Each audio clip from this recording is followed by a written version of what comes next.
Dear students, welcome back to the quantitative aptitude session. In this session, I will explain all the important questions, all the questions which you faced in your CET mock exams. So here we have 25 questions from quantitative aptitude, and you know that the level of difficulty is comparatively lesser than the previous two exams. So hope you all answered it properly. I will give you some of the important tricks and the concepts related to these all basic ideas or basic types of questions. First of all, we just consider a simple question from the topic numbers. So here the sum of two numbers is 25 and the difference of the squares is 75. Find the difference between the numbers. So whenever we are considering such a question, you just consider it's in an algebraic way. If you know the algebraic approach towards such a question, we can easily find out the answer. So here we are applying some of the identities. Suppose the numbers are A and B. Suppose the numbers are A and B. It is given that the difference between the squares is 75. So difference between the squares is 75. As we know, what is the identity? A square minus B square. So its expansion is A plus B into A minus B. So that is equal to 75.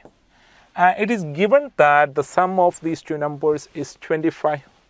So therefore, how we can consider this A plus B, that is 25. So this is simply A plus B, 25 into A minus B is equal to 75. Then what will be the value of A minus B? So that is simply 75 by 25. So which is equal to 3. Hence the answer is option 2. So that's very simple. Here we applied the identity A square minus B square. You have to learn all the very important identity for tackling these kinds of questions. Otherwise, it will become a complicated type of operations when we are considering the other kind of algebraic operations, or if we are catching the answer through some of the substitution methods. So now we can move to the next question here. What will be the value of this arithmetic operation? So here 40 into 2 by 10 plus 5 minus 4. So you already learned the idea of BODMAS. So we can recall the order of mathematical operations such as BODMAS. We already discussed it with one of the previously discussed question. Here B stands for bracket. Bracket, we know that there are three such type of brackets. One is open bracket. This is called open bracket. Then after that there is a curly bracket. Then finally there is a closed bracket. This is the order of the operations we have to do the arithmetic operations. First we have to do the operation inside this open bracket, and second priority, that's the operations inside this curly bracket, and finally the closed bracket. And this O stands for off. While we are considering the numerical type of operations, this off is nothing but multiplication. Suppose if you are considering 3 of 5, that's simply 3 into 5. Here D stands for division. So division. So then M multiplication, A addition, and S subtraction. So this is the hierarchy of mathematical operations. So as per that hierarchy, that means the order of mathematical operation. So while we are considering this combined operation, which operation we have to do at first? Here we know that division. Out of these 6 operations, we have main 4 basic operations in this question. So here first we have to consider the division at first. But while we are considering such type of operations in a combined form of multiplication and division, what you can do? We can do it together. This is simply 40 into 2 by 10. Then plus 5 and minus 4. So this is the operation. Here we know that the simplification is possible like this one. So this is simply 8 plus 5 minus 4. So we can do it together. Here 5 minus 4 is equal to 1. So the 8 plus 1. So that's equal to 9. Or while we are considering the case of addition and subtraction, here again we just consider this addition we have to perform at first, then only subtraction. But if you are considering a parallel operation like this, that won't be an issue here. You can do the subtractions at first, then we can do the addition. That's not a problem here, because here we have to do the operations, means same kind of operations with the same type of numbers. For example, if you are adding, we have to add only the positive values together. So here 8 plus 5, that's equal to 13. Then subtract 4 from that value. So what is 13 minus 4? 8 plus 5, that is 13 minus 4, so which is equal to 9. So the answer is option 4. Learn the order of this mathematical operations, and you can expect some of the basic type of operations related to this various kinds of mathematical or the arithmetic operations. So that order of operations is very important, and you can expect some of the complicated set of questions based on these mathematical operators. Now we can consider another one question. In an election, there are two candidates. A candidate secured 57% of the total votes polled and elected by a margin of 2,100 votes. Find the total number of votes polled. So it's a percentage, very simple percentage type questions. Whenever we are considering such a percentage type question, which is a suitable method for finding the answer of such a similar type of questions. So that method is called unitary method. So how we can do the unitary method here? Explain the method is unitary method. Unitary method. So what is unitary method? We just consider, so total polled votes. So total polled votes, that is equal to 100. We are assuming from this value. So it's a kind of assumption method. And this winner who got 57% of the total votes here. What is 57% of 100? That's simply 57 itself. Therefore, what will be the vote share of the loser? Suppose the loser is B, then his vote share is nothing but 43. Got it? So this is a vote distribution out of this 100 votes. The winner A got 57 votes and the loser B received 43 votes. So while we are considering the margin is nothing but the majority. So what is the difference between these two values? So while we are considering the difference between these two values, that's equal to 14. So this is a margin or majority. So our question says that this 14 is representing how much? So that's equal to 2,100. Then what was the total number of votes polled? So find the total number of votes polled. So as per our assumption, this 100 represents the total number of votes polled. So we have to find out what this 100 represents. So this is a way towards this type of question. That's a unitary kind of approach. I already mentioned that point. If you are doing it in the form of percentage method also, that's not a problem. I will explain that later. Here, what you have to do, 14 is representing 2,100. Then what 1 represents, so that is 2,100 by 14. Such 100 represents into 100. So whenever we are reaching up to this step, what you have to do, it's for this type of operation. This 2,100 divided by 14 into 100. Then simplify it. So while we are simplifying, we know that what is the relationship between these two values. Here, this is 7 into 3. This is 7 into 2. Don't forget, this is 300 by 2. 300 by 2. So again we are dividing. This become 150. So the answer is 150 into 100.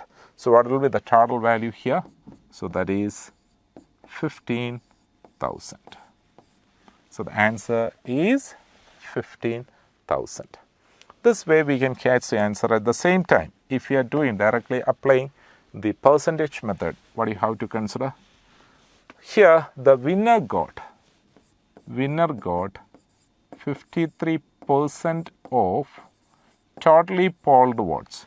That means we assumed the totally polled votes as X. Instead of this 100, there we are doing it in an algebraic way. So instead of 100, we consider that as X. So therefore, the loser got remaining. So that is, so this is 57%, therefore this is 43% of X. So while we are considering the difference, that's the majority or margin. So here in this case, so this margin, that's equal to 14% of X. So this 14% of X is 2100, then find the value of X. So that's the percentage-wise approach towards such a question. Otherwise, we can directly apply this unitary method for finding the answer of similar type of questions. Move to the next question. A dealer marks his goods 20% above cost price. He then allows some discount on it and makes a profit of 8%, the rate of discount. Here also we can apply the unitary method. So unitary method, it's in most of the cases we can apply unitary method effectively for basic arithmetic questions. Here there is a profit and loss discount question. So which are the basic parameters that we have to consider? Cost price. So here we have to consider cost price, then selling price, and finally marked price. Marked price. These are the prices we have to consider. As per the data, dealer marks his goods 20% above the cost price. You have to start assumption from cost price. I just start from here, that is 100. So from there, he made an increment of 20%. Got it? So he marks up his goods by 20%. So this is 20% increase. So then what you have to consider as a price, marked price here, 100, it's increased by 20%, it becomes 120. Then he offered a discount even though he made a profit of 8%. So next we have to consider the profit 8% here. So this is 8% profit. So 8% profit, that means this is 108. Got it? So that's simple logic. 100 rupee, it's sold at 108 rupee. Then he gained 8%. We have to find out what is the discount offered here. So discount offered, we just practically think about the situation. If the marked price of such a good is 120 rupee and its selling price is 108 rupee, then what is the discount here? So consider this difference. So its marked price is rupees 120 and selling price is 108. What is the decrease here? So what's the difference between these two values? That's equal to 12. So there is a decrease of 12 rupee. We have to find out this 12 is what percentage of marked price. That means here the discount percentage. So this discount 12 is what percent of 120. That's simple. That's simple. So we can easily find out 12 is what percentage of 120. So that is equal to 10%. That means he offered a discount of 10% in this transaction. So this kind of assumption method will help you to catch the answer of similar type of questions easily without too much complicated kind of algebraic type of operations. So otherwise what will happen, you have to study your assumption in the form of algebraic manner. It will take too much time to reach the conclusion otherwise, and you have to do lots of rough work for similar type of operations. So otherwise, if you are following this kind of unitary method or kind of assumption method, what is the advantage there? Through your regular practice, you can do these types of questions by mind instead of doing too much rough work. You can do the entire types of operations by mind. That will increase your confidence in such a type of exams. Okay. Now consider another one question. A sum of money doubles itself in 20 years. In how many years will it triples itself at the same rate of simple interest? Don't forget, it's a question from simple interest. So before entering into the type of questions or the exams, so facing the exams, what you have to make sure You have to brush up all the basic concepts related to each and every topic that you can expect in your exam. So based on that basic preparations, you will get lots of strategical approaching styles towards each and every questions that will boost your confidence. So here we are considering the strategical way or approach towards such a question. It's a simple interest question. A sum of money doubles itself in 20 years. What do you have to consider? You just simply consider you invested 100 rupee. Then it becomes, that means it doubles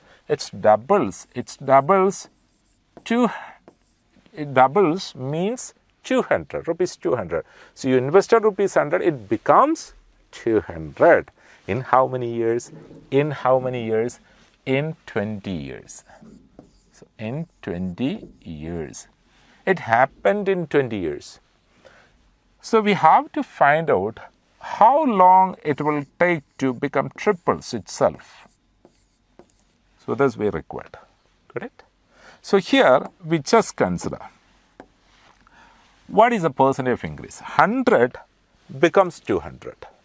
So it's increased by 100%. So you have to connect these two quantities. For making a total growth of 100%, the system required 20 years. That's a simple logic.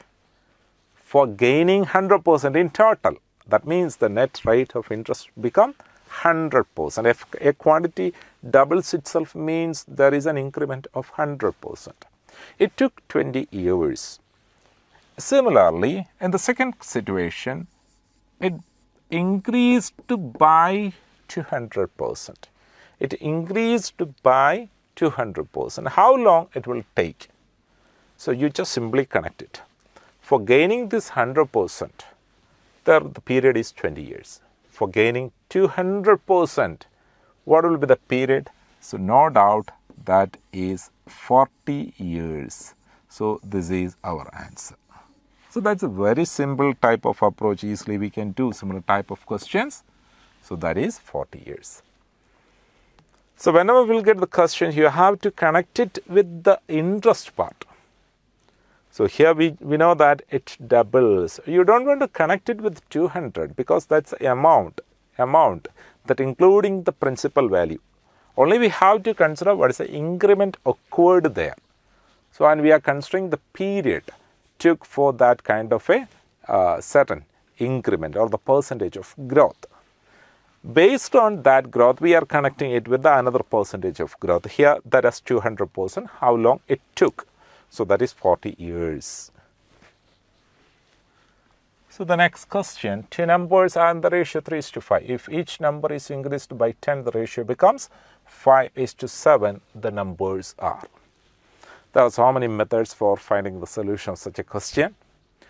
But some of the questions are most easiest kind of questions because of the values ratio values given the questions are too much friendly and easily we can tackle. This is such a question.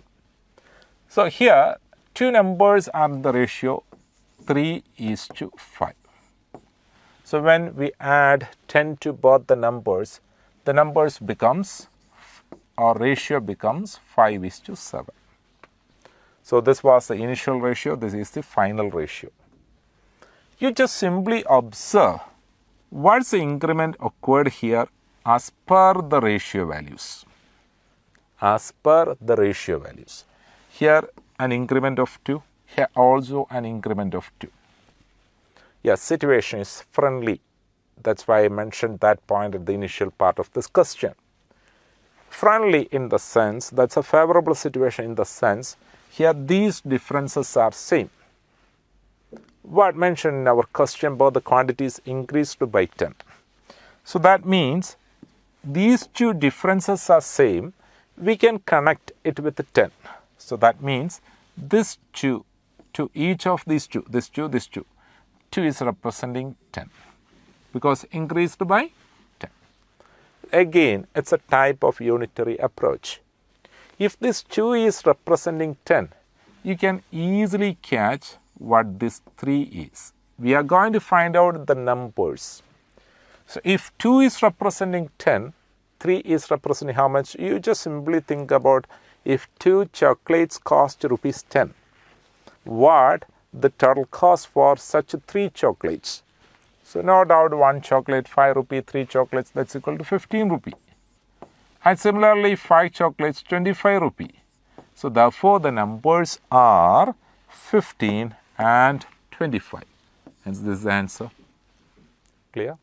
So this way we can easily catch the answer for this type of questions. So this is the ratio-wise approach, direct ratio-wise approach without doing too much algebraic operations. So whenever we'll get a question, first of all, we have to think about the situations like this, whether there are any suitable situation existing like this. Otherwise, we just consider what will be the value here, what will be the type of operations. Instead of doing like this, we just consider it's in a different manner. So how we can do it? So if you are doing it's in a different manner, so that's an algebraic type of approach. Algebraic type of approach in the sense, initially these numbers are in the ratio 3:5. I just expressed it in the form of fraction. So I just put a multiplicative factor there, that is 3x and 5x. Don't forget, initial numbers are 3x and 5x. Or we can write that as a step. So the required numbers are 3x and 5x. So what happened when we are adding 10 to both the numbers? 10 to both the numbers, this ratio becomes 5:7. From this step, you can find out what is the value of x through the cross multiplication. So while we are doing the cross multiplication, this is 7 into 3x plus 10. So this is 5 into 5x plus 10. So this is 21x plus 70. This is 25x plus 50. So here 4x equal to, here in this case, so this is 25x 50.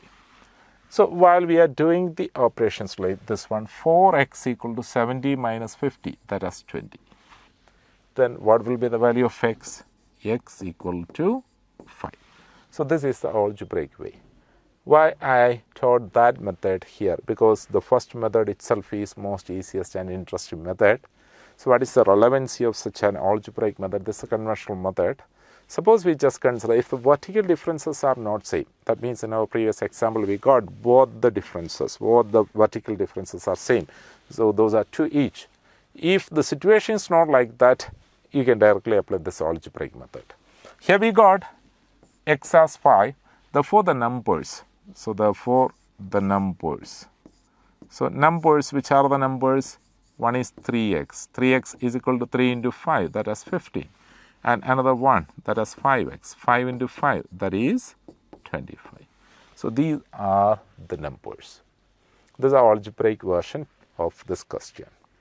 Okay, then move to the next question. It's another tricky calculation based question. So consider this one. Root of 25 by 81 minus 1 by 9.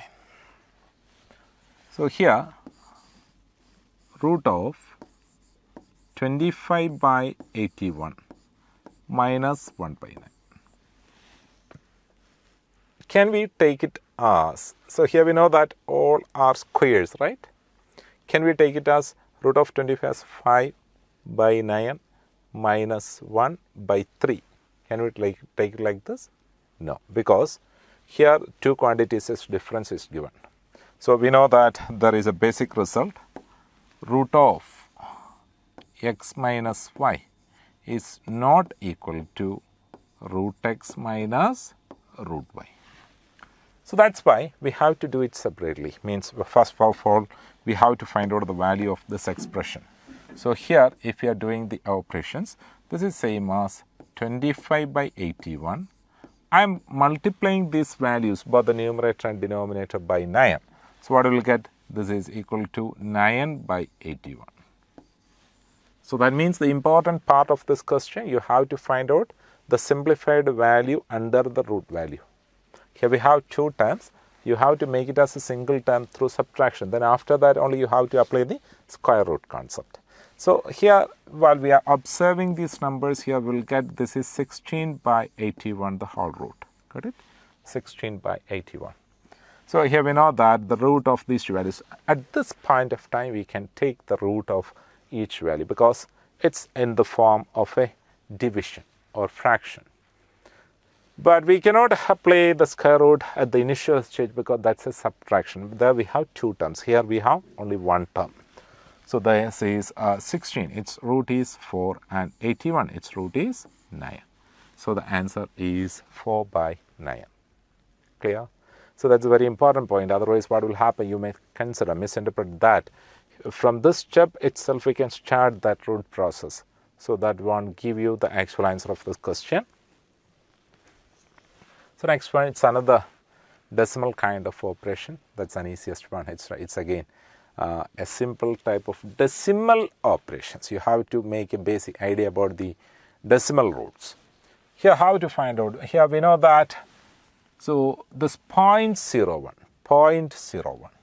So before that I just give the basic idea. Suppose we just consider what is 1 square. 1 square is 1. And if we are considering 0.1 square, so that is 0.01. What's the logic here? If this base contains one decimal point, its square should contain 2 decimal points. If this base contains 2 decimal points, then its square should contain 4 decimal points. Basic numerical operation is same. Here we know that 1 square equal to 1. So that's only one possibility there. But only we have to consider the distribution of decimal points here while we are considering the case of squares. Correct. So that's a simple logic. We are basically applying similar type of questions. So we can move to the question. So therefore, if we are applying that concept, how we can do this 0.01. So that is 0.01 plus 0.81 the whole root plus 1.21 the whole root plus 0.0009. So how to do it? Here we know that this 1.01, here we have 2 decimal places. What about its root? You just simply think about the root of 1, that is 1. And how many decimal places required there? Only 1 decimal place. Therefore, this is 0.1 plus 81. What is the root of 81? So that is 9. How many decimal places required in the square root of this number? Because this number contains 2 decimal places. Its square root contains its half. That means exactly 1 decimal place. Therefore, this is 0.9. And what about 121? Irrespective of that decimal point, you just consider that value together. That is 1.21. You just simply consider that as 121. 121. What about 121? What is its root? Its root is 111. So how many decimal places required? Here we have 2 decimal places. Therefore, its root contains exactly 1 decimal point. Therefore, we can put the decimal in between both the ones. Therefore, that is 1.1. And the last one. So what is the square root of 9? That is 3. Again, look at how many decimal places there. We have 4 decimal places in the number. Therefore, how many decimal places should be in its square root? So that should be 2 decimal places. So we just put a 0 also here. Therefore, this is 0.03. So then we just add up together. This is 0.1, 0.9, 1.1, 0.03. So we can add up together. This is 0.1 and 0.9. So 1.1. So then 0.03. So add these all values together. This is 3. So this is equal to 11. So this is 2.13. Got it? So the final sum is 2.13. So this is the answer.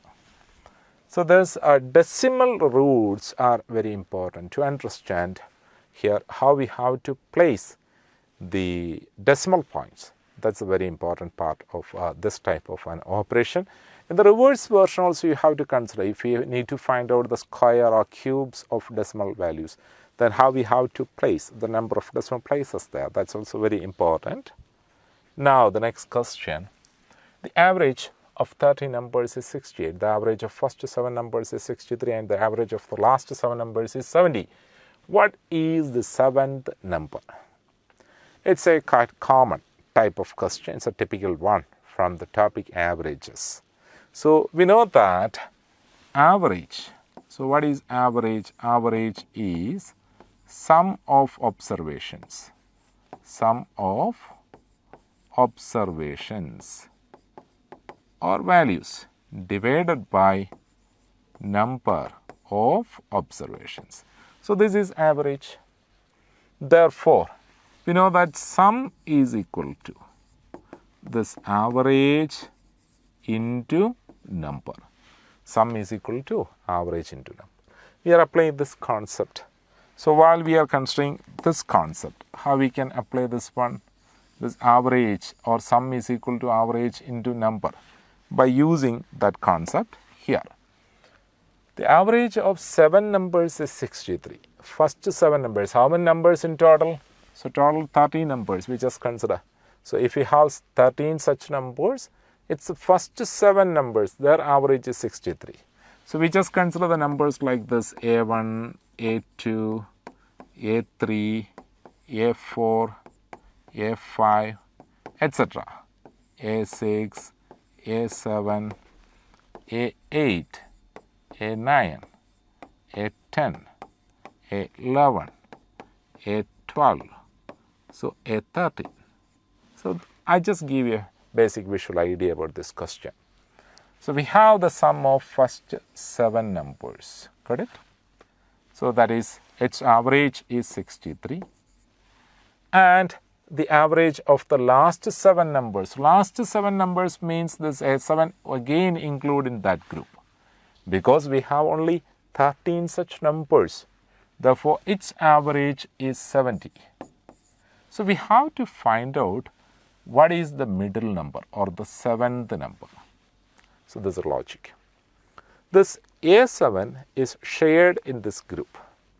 So you can find out what is the sum of first 7 numbers. Sum of first 7 numbers is nothing but 63 into 7.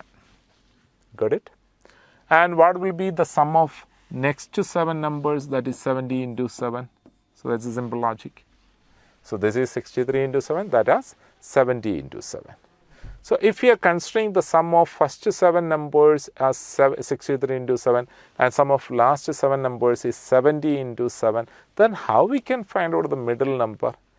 We know that the sum of all these numbers, is its average is given, that is 68. So sum of all these numbers, that is 68 into 30. Got it? So what do you have to do? So while we are doing this first numbers A1, A2, etc., A7. So this is A1 plus, A2 plus, etc. That is A7. So that is 63 into 7. So which is equal to 21. 2 is there, 42 plus 2, 44. And the last one, that means A7, A8, etc., A13. So that is equal to 70 into 7. So that's equal to 490. So therefore, if we are adding these two set of values together, that is A1 plus A2 plus etc. Don't forget here A7 in 2 times. A7 in 2 times. So rest all the things are exactly 1 time, etc. A13. So that is sum of these values, that's equal to 1, 13. This is 931. But again, we know that the sum of the entire numbers A1, A2, etc., A7, A8, etc., A13. So what is the sum? That is 68 into 13. So 68 into 13, we just multiply it in a direct way. That is 3 into 8, 24. 2 is there. 3 into 6, 18 plus 2, 20 plus 8, 28. 2 is there. So then 6 plus 2, that is 8. So this is equal to 884. What you have to do, in our previous case, we are adding this one, that means 441 plus 490. But at this time, if you need to find out what is the value of A7, what is the value of A7, what you have to do, you just subtract it. So while we are subtracting it 7, this is equal to 4. So we have the value of this middle number or the 7th number, that's a repeated one. So that's equal to 47. This is the way to reach this conclusion. So if you got the idea properly, I will give you the basic idea how to solve this type of question easily without doing too much calculations like this. So here, if you are doing this one, here we just consider. So what is the logical way or the direct approach towards such a question? If you got the idea that there are 30 numbers and one middle number is repeating. So this is such a repeating question, therefore the middle number, how to find out the middle number which is repeated thing. In this case, this middle number is nothing but the 7th number. Suppose we just consider a row of 13 numbers, the middle number, that is 7th number. So how to find out it? So you got the idea that 7 into 63, that the set of first set its sum, and 7 into 70. So 7 as common, we can do it like this. So that is 7 times of 63 plus 70. Whenever we are doing the similar type of questions further, we have to apply directly reach the calculation step like this. And you have to subtract one time of the sum of these entire numbers, that is 13 into 68. So this is the easiest way. Through this way also you can catch the answer. Here we just consider this is 7 into 133 minus 13 into 68. So just multiply it together. This is equal to 21. 2 is there. 21 plus 2, 23. 2 is there. So 7 plus 2, 9. 931 minus. So this is 24. So that is 2 is there. So 20 plus 8, 28. 2 is there. This is 8. So after simplifying also we will get the answer as 47. So this way we can directly reach the conclusion. I explained all the basic idea in our earlier explanation. Here, Sonu, Monu and Mohit together start a business with the investment of 1800, 1500 and 1600 respectively. If at the end of the year Monu gains a profit of rupees 900, the total profit in the business is. It's from the area partnership. So this topic is called partnership.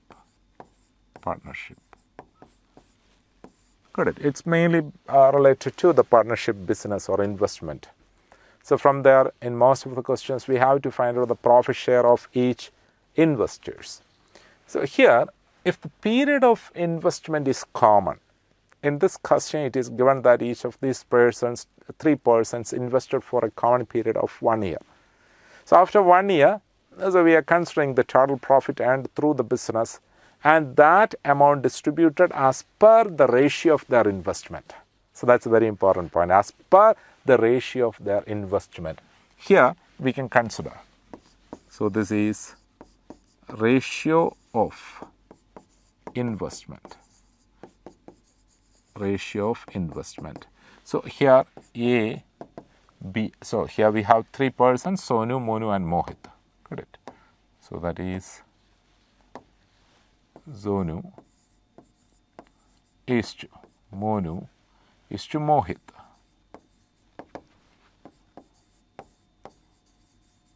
Mohit. So here we are considering that as 18 is to 15 is to 16. Further simplification is not possible. Here they don't have any common factor other than those 2 zeros or 100. So these are the ratios of their investment. This is the ratio of their profit share also. Why? Because the period of investment are same.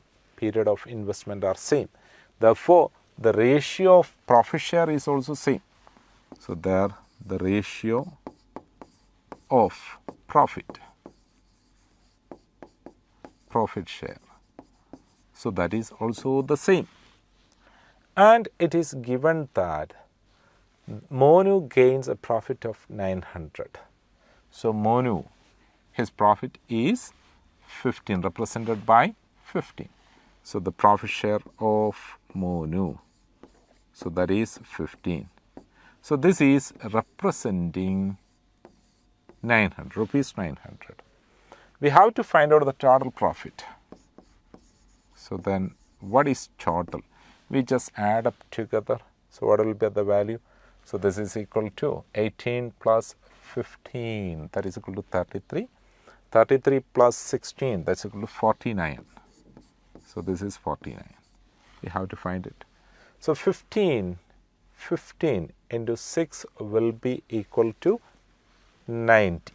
So therefore this is 15 into 60. So here also we have to do it, that is 49 into 60. Plus you have to put the 0 here. This is 9 into 6, 54. 5 is there. 6 into 4, 24 plus 5, that is 29. So we have the answer, that is 2940, rupees 2940. So that's the answer of this question. Understand this point. So whenever we are considering the invested amount like this based on the ratio of their investment, so we can consider their profit distribution. So here it is given that the investment amounts are 1800, 1500, 1600. So we have to take those values are the ratio here, 18, 15 and 16. So if the further simplification is possible in this case, you can apply that method too. Okay, now move to the next question. Question number 11. Two vessels A and B contains mixture of milk and water in the ratio 4:1, 9:11 respectively. They are mixed in the ratio of 3:2. Find the ratio of milk and water in the resulting mixture. So how we can easily do such a question? Here, the first vessel, it contains milk and water 4:1. So here, milk and water, that is 4:1. And second vessel, it contains 9:11. First we are considering it's in a fractional form. Here we just consider we are mixing both the varieties A and B in the ratio 3:2. So therefore we are considering total milk and water in the final solution. How it is possible? This 3, initial 3. So that contains, so what quantity of milk or small quantity of water there. So like that we are considering. From A, so there we know that it contains 4:1 milk and water.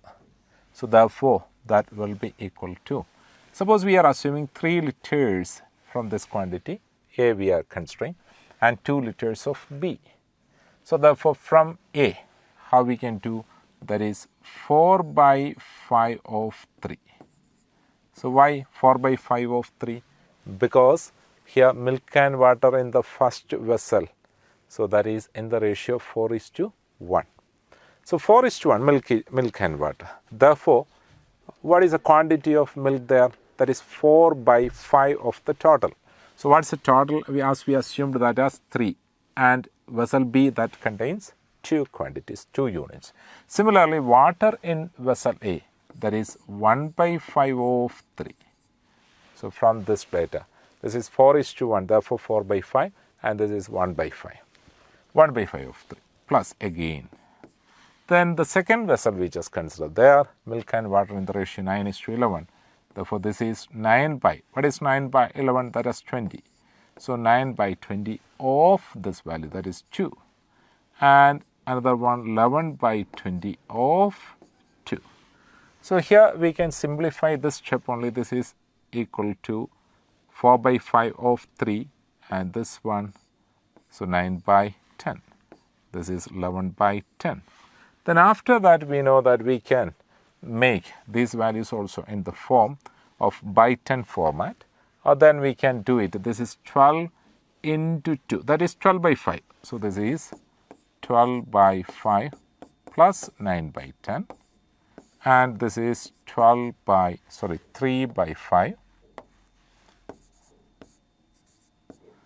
plus So this one 11 by 10. Got it?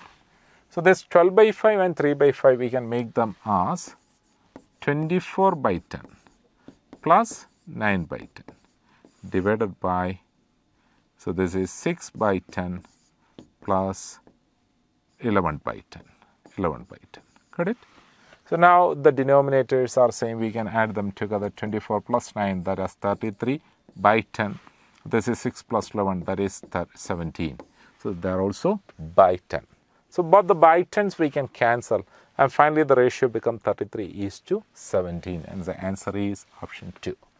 So this is a fractional kind of approach towards this question. Fractional kind of approach. Instead, if you are doing it in another way, so that's the another unitary type of approach towards such a question. So instead of doing the fractions, if anybody is facing difficulty for doing the operations through operations of fractions, we can consider another one operation. So here we just consider this vessel A and vessel B. Here vessel A and vessel B. We are assuming this vessel A and vessel B, we are taking 30 liters and 20 liters of the quantity. So if you are considering 30 liters of quantity from vessel A and 20 liters of quantity from vessel B, so what will be the quantity of milk and water that we are going to find out? And it is given that vessel A contains milk and water in the ratio 4:1. 4:1. Vessel B, that is 9:11. You just simply consider, so in which way we can distribute this 30 liters as per this ratio 4:1. Here 4:1 is nothing but its corresponding values we can consider. So 4 plus 1, that is 5. 5 into 6 will be equal to 30. Therefore, this is 4 into 6, that is 24. And this one, 1 into 6, 6 itself. And here we just consider it should be in the form 9:11. So we just simply consider what is the sum of 9 and 11, that will be equal to 20 itself. Therefore, this has 9 and 11. So now we can consider the situation like this. Vessel A contains exactly 30 liters of the solution, and that solution contains 24 liters milk and 6 liters water. And the vessel B contains 20 liters of the solution. It contains 9 liters milk and 11 liters water. While we are combining both the vessels or the quantities together, here this is 24 plus 9, that is 33, and this is 6 plus 11, that is 17. So here there also will get the same answer, that is 33:70. So this way, this is the LCM kind of approach. Through this way also we can find the answer for similar type of questions. Now move to the next question. And B working together, working 35 days. If A takes 60 days to complete it, then how long would B alone takes to complete it? It's a basic time and work questions. I just give you two important result related to this basic time and distance. The result one. If A alone required X days, B alone required Y days, then find the number of days A and B together required.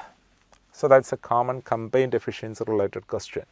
If A alone required X days for the completion of a certain piece of work, B alone required the same work for the completion of the same work in Y days, then the number of days they together required to finish the same quantity of work, you can directly apply the result, that as XY by X plus Y. This is one result. But we are considering the second result. There it will be like A alone required X days. A and B together required Y days.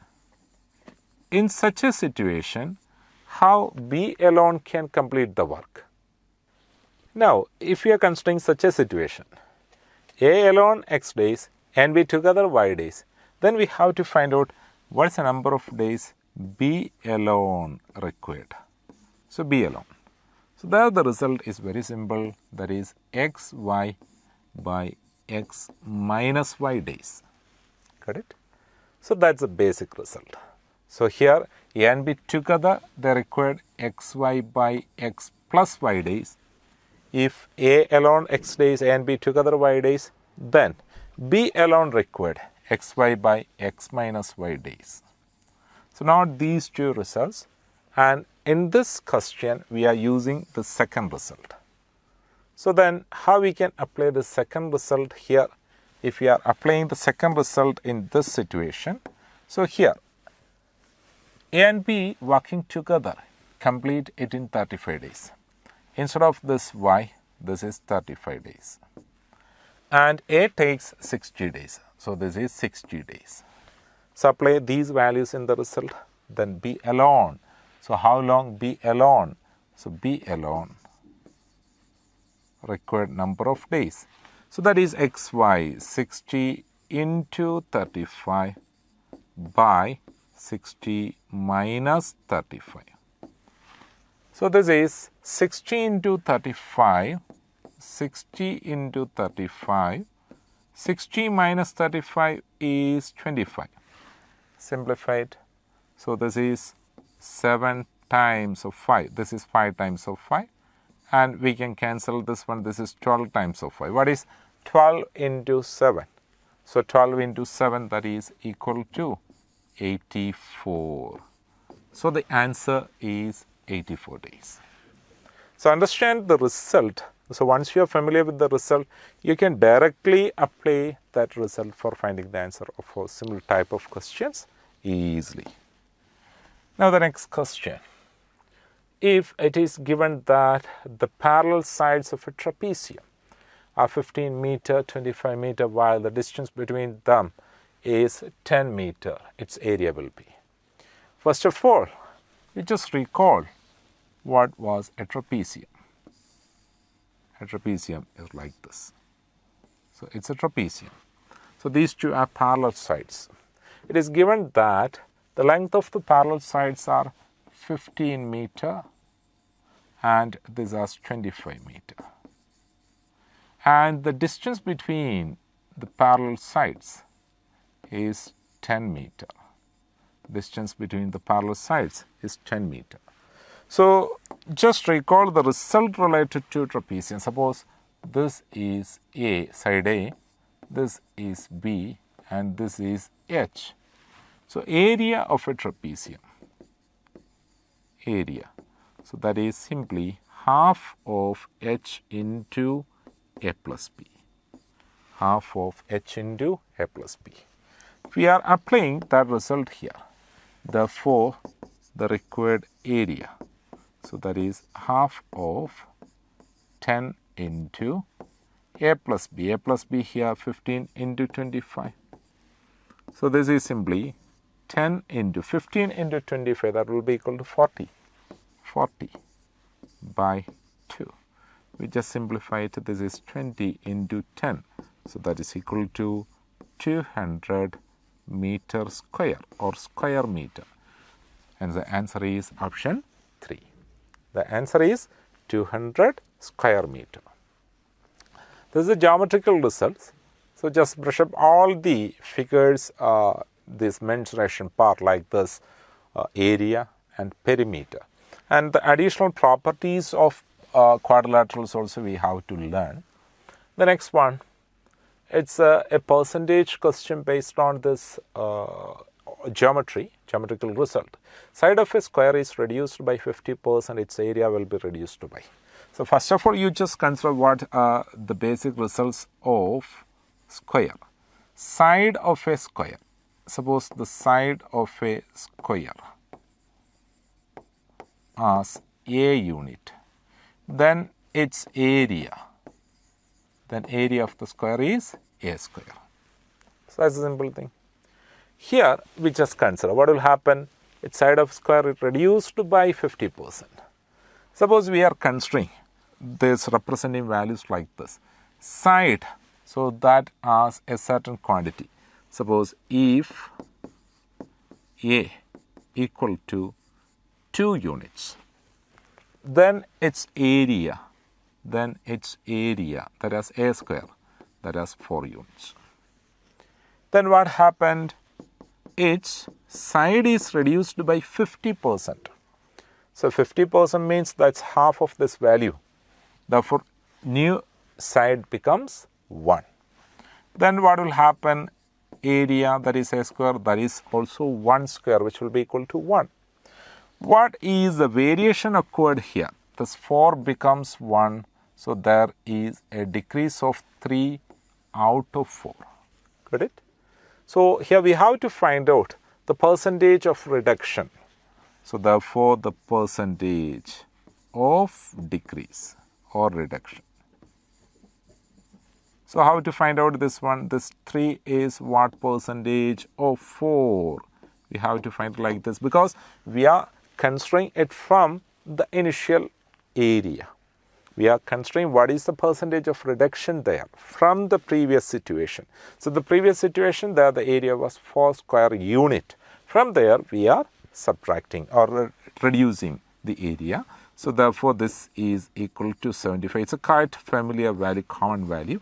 So the answer is 75%. So this is a way to reach a conclusion for similar type of questions easily. Instead of doing too much complicated thing, we just simply start our assumption like this. Like that we can catch it.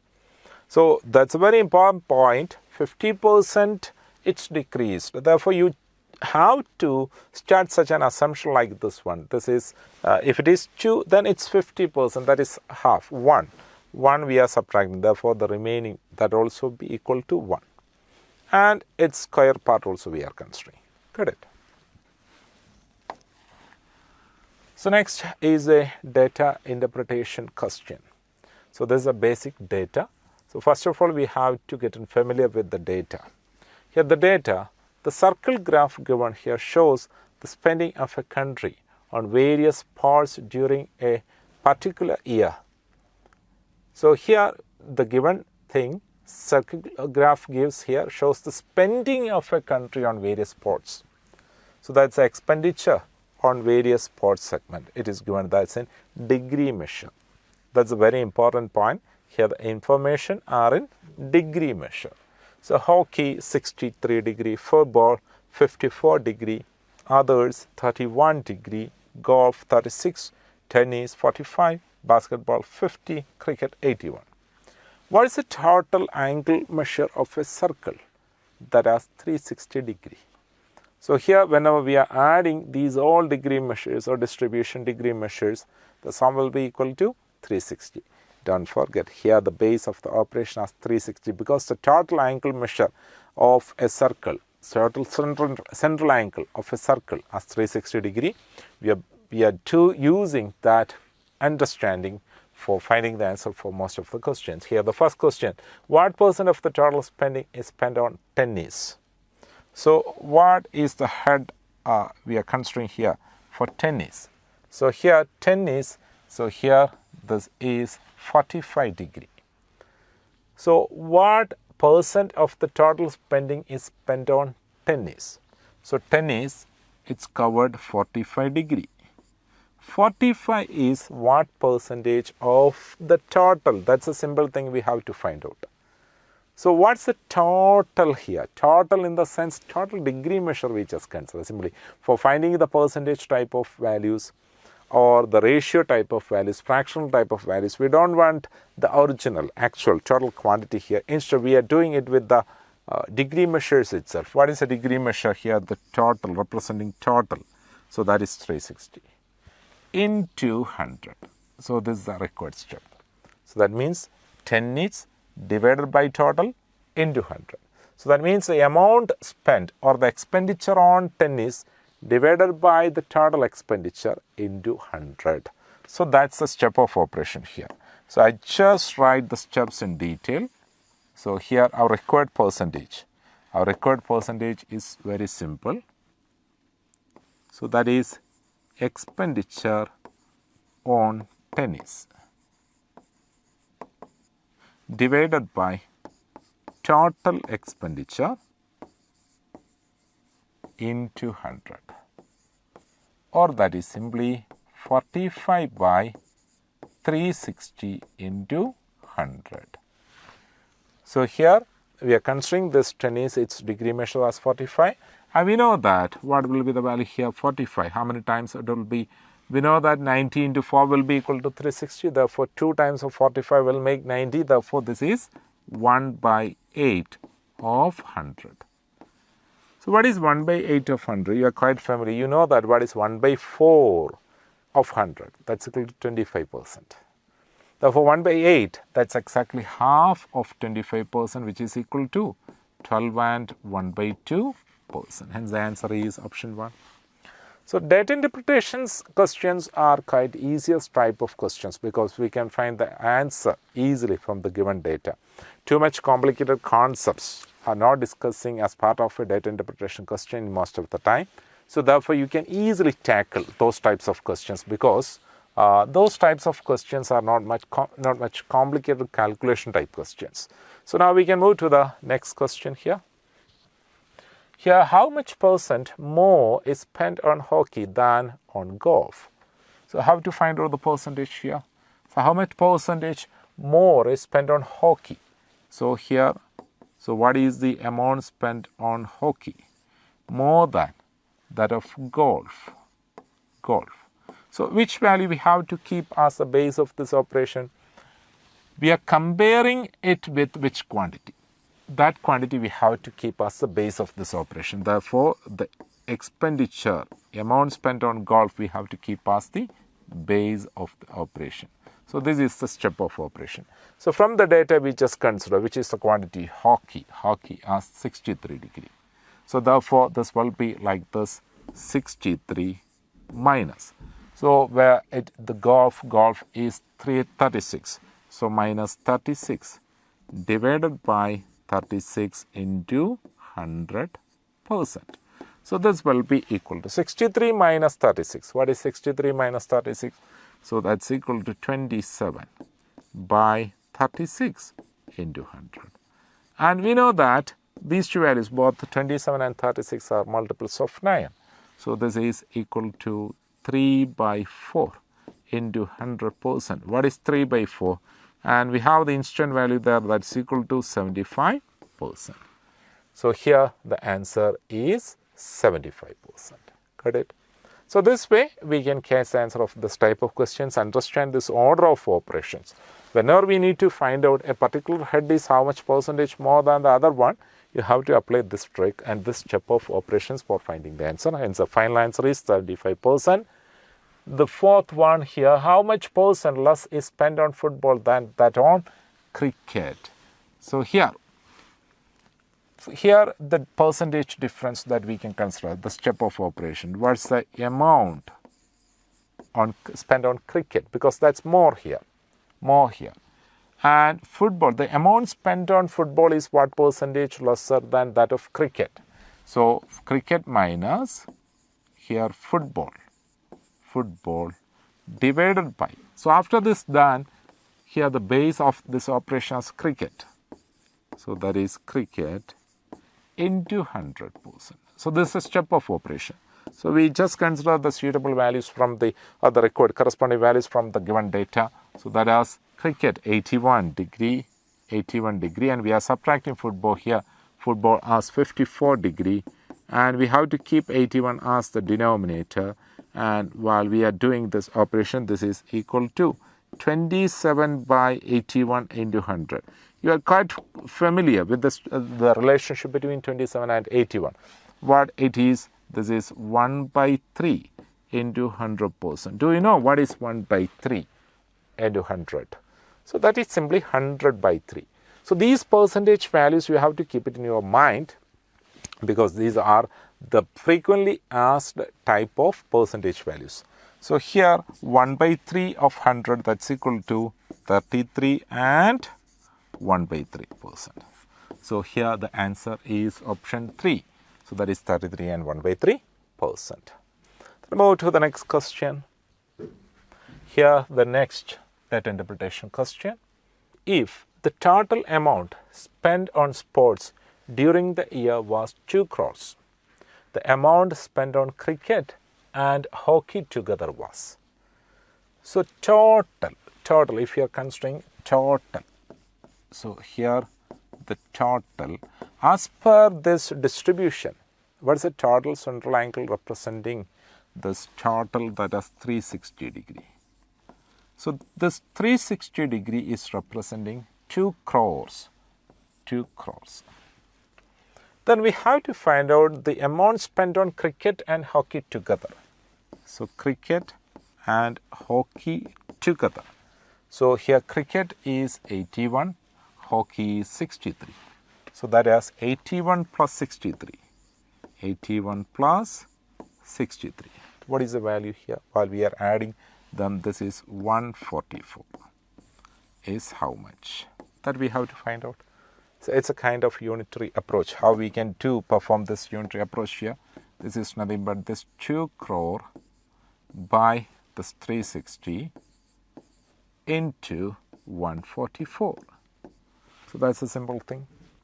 So then do the operations here. So how to perform these operations here while we are doing cricket and hockey together. So then here the values like this 144 and 360 both are multiples of 9, or in another way we just consider this will be like this. This is 1 crore, this is 180. And we know that 18 into 8 will be equal to 144. So therefore this has 10. So then we got the idea that this is equal to 8 into 1 crore divided by 10. So 8 into 1 crore divided by 10, that is equal to 8 crores. 8 crores, got it? So that is 8 crores. Divided by 10, what will happen here? That is equal to 80 lakhs. That's equal to 80 lakhs. So here the answer will be equal to option 2. So now we can move to the next question. So here, if the total amount spent on sports during the years be 1 crore 80 lakhs, the amount spent on basketball exceeds that on tennis. So here also the similar type of operations we just consider. Here the total amount spent on sports during this period, that is 1,80,000. So 1 crore 80 lakhs, sorry. Here this 360 is representing 1 crore 80 lakhs. Got it? Then we have to find amount spent on basketball exceeds that on tennis. So here basketball exceeds that on tennis. So here basketball exceeds that on tennis. So that is simply 50 minus 45. So what it is? That's equal to 5 degree. So that is 360 degrees representing this much value. Then 5 degrees representing how much? Got it? So we can find it through the way the mathematical operations, basic mathematical operations. So that is equal to, or this step of operations, it will be like this. Here, this is equal to 1.8 crore divided by 360 into 5. So that's it. So then how we can simplify this one? Here we know that this 180 2 times. So this is equal to 10,000. So here this value, 1 lakh divided by 2 into 5. So that is 5 lakhs divided by 2. So what is 5 lakhs divided by 2? That is 2.5 lakhs or 2 lakhs 50,000. So the answer is option 1. That is 2 lakhs 50,000. Like that we can find the answer here. Again we are applying the unitary method for finding the answer for most of these type of questions. Okay, move to the next question. If 2 cubes each of 10 centimeter side are kept close to each other, then the cuboid so formed will have a surface area equal to. Here understand what is cube and how we are framing a cuboid here. So if you are considering a cube, so here if you are considering a cube here,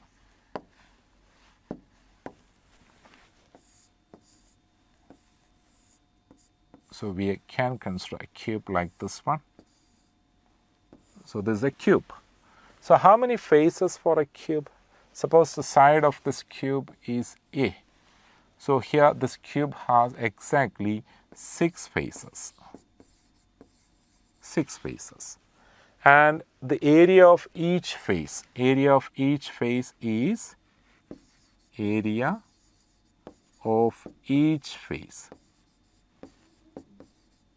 is A square. Suppose we are considering another one cube also joined with this cube. Then how we can connect it? If you are considering 2 cubes together, how we can visualize them like this one? Suppose it will be like this one. Got it?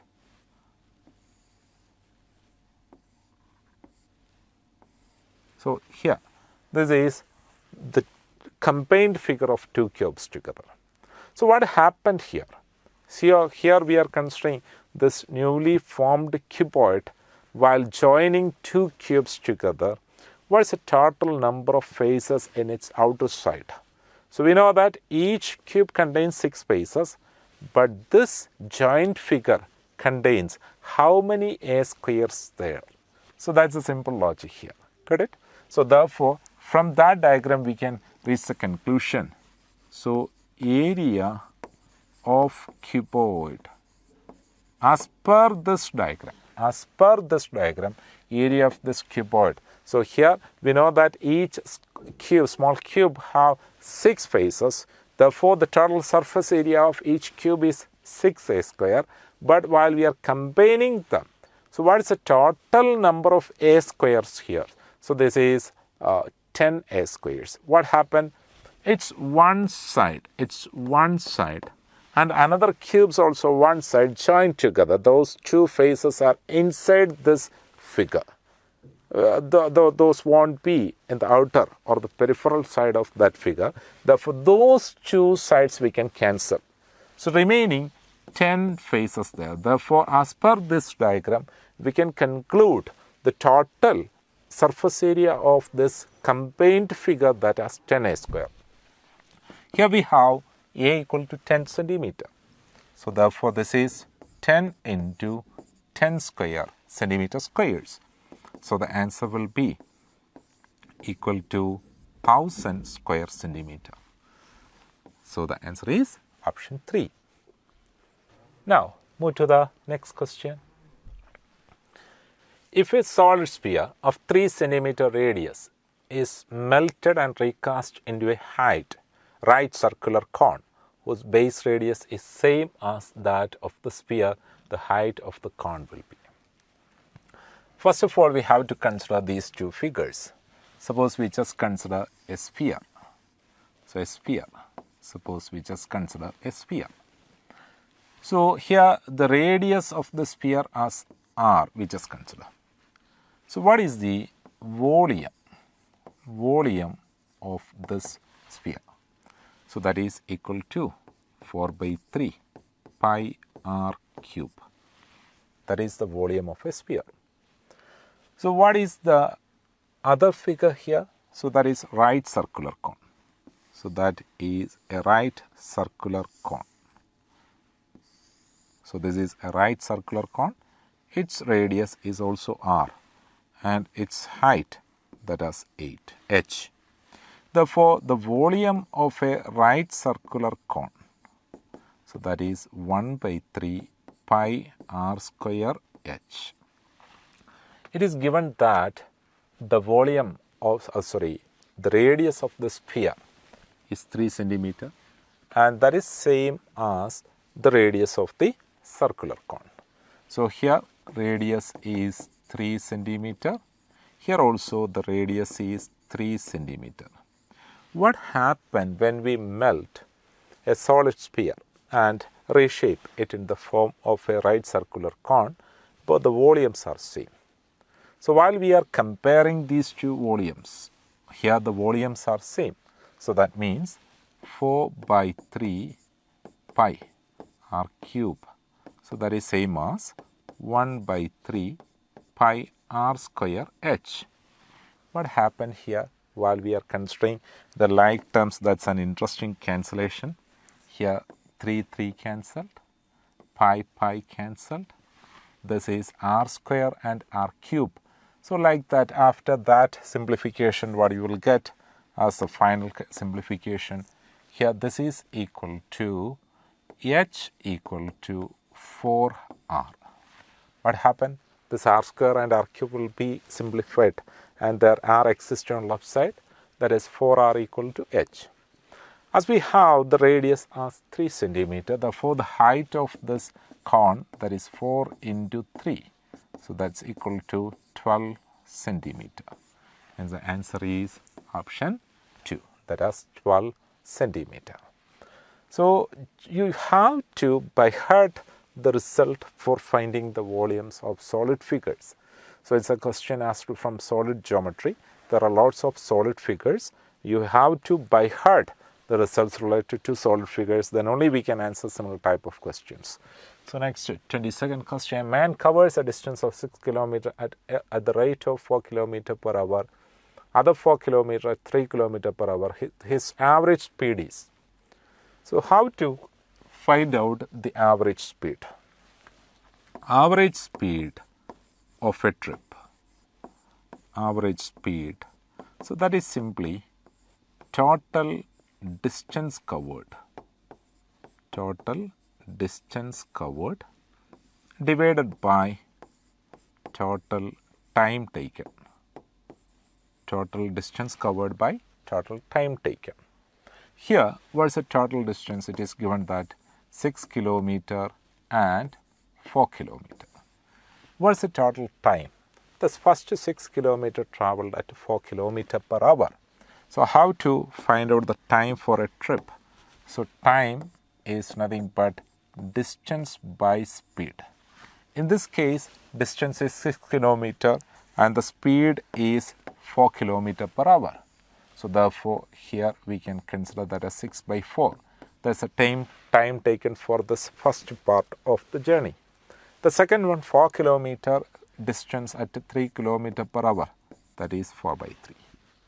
So here we can simplify the step. This is equal to 10 divided by 6 into 3, that is 18 plus 4 into 4, that is 16, all divided by 12. Or this is simply 10 into, we can take this 12 towards numerator, divided by 10 plus 18, that's equal to 34. 34.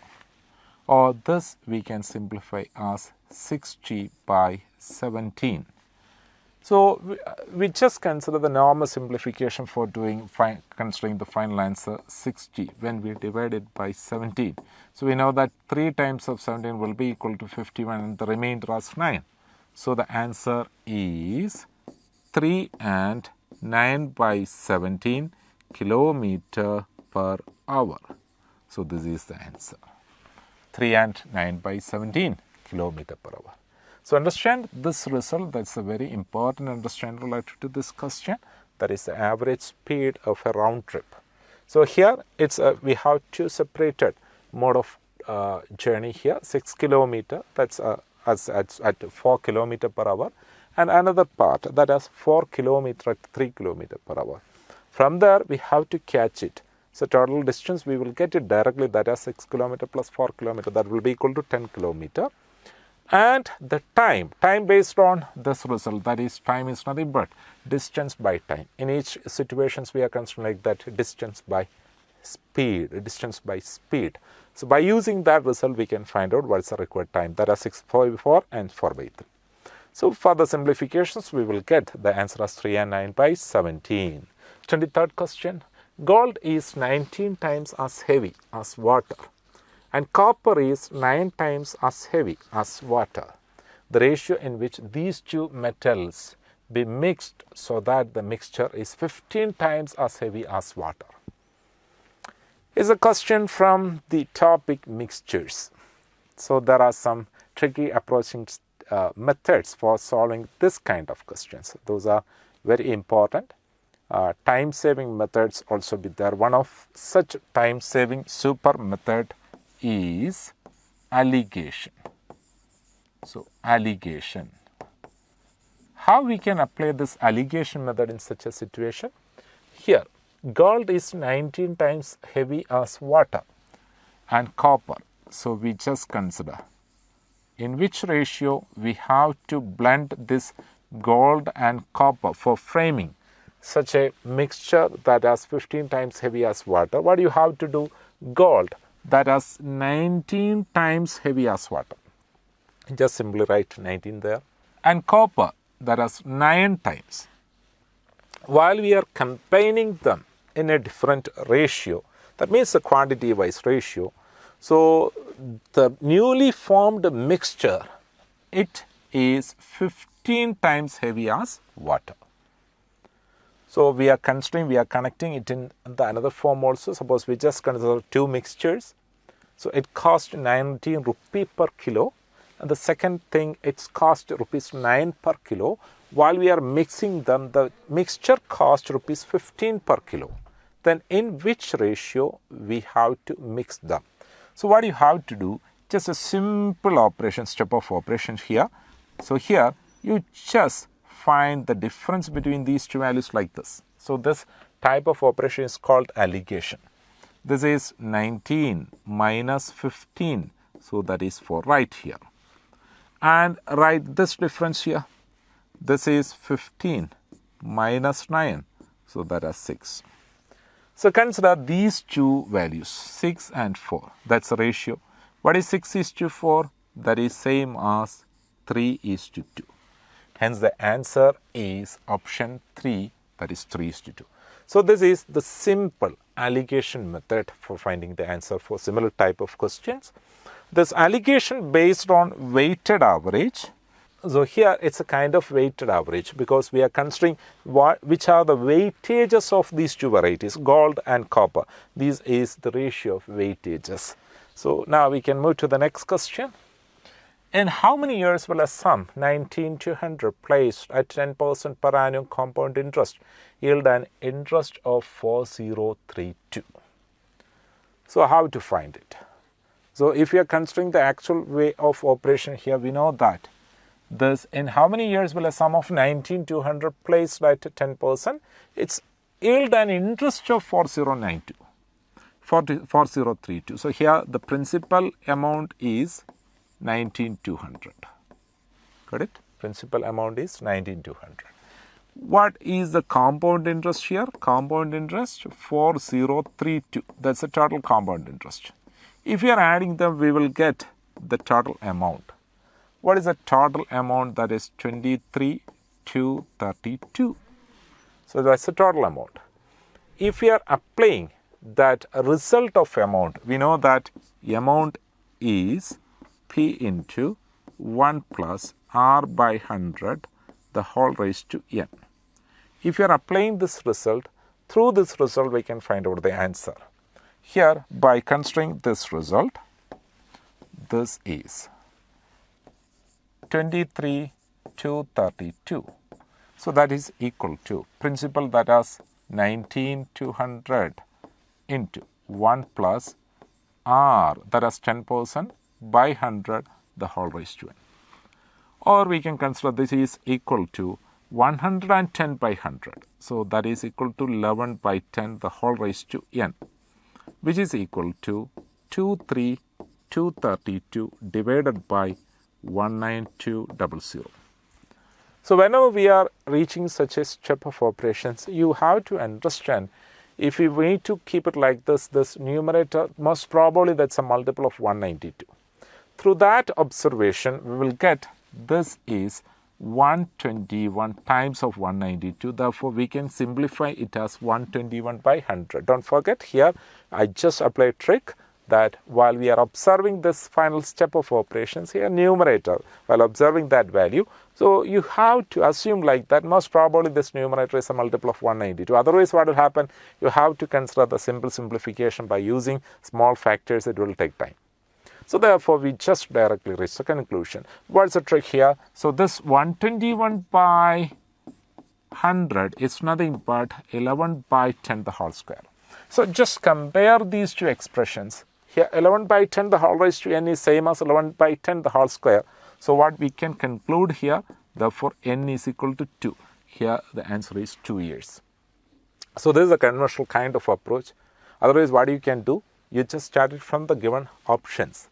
So like that also you can proceed. Here this is 10%. First you just find out what is 10% of 19,200.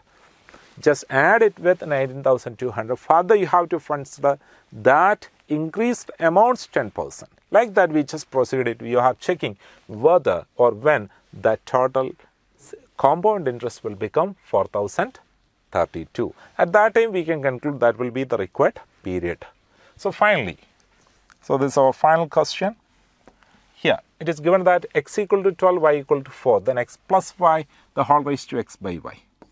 So x plus y the whole raised to x by y.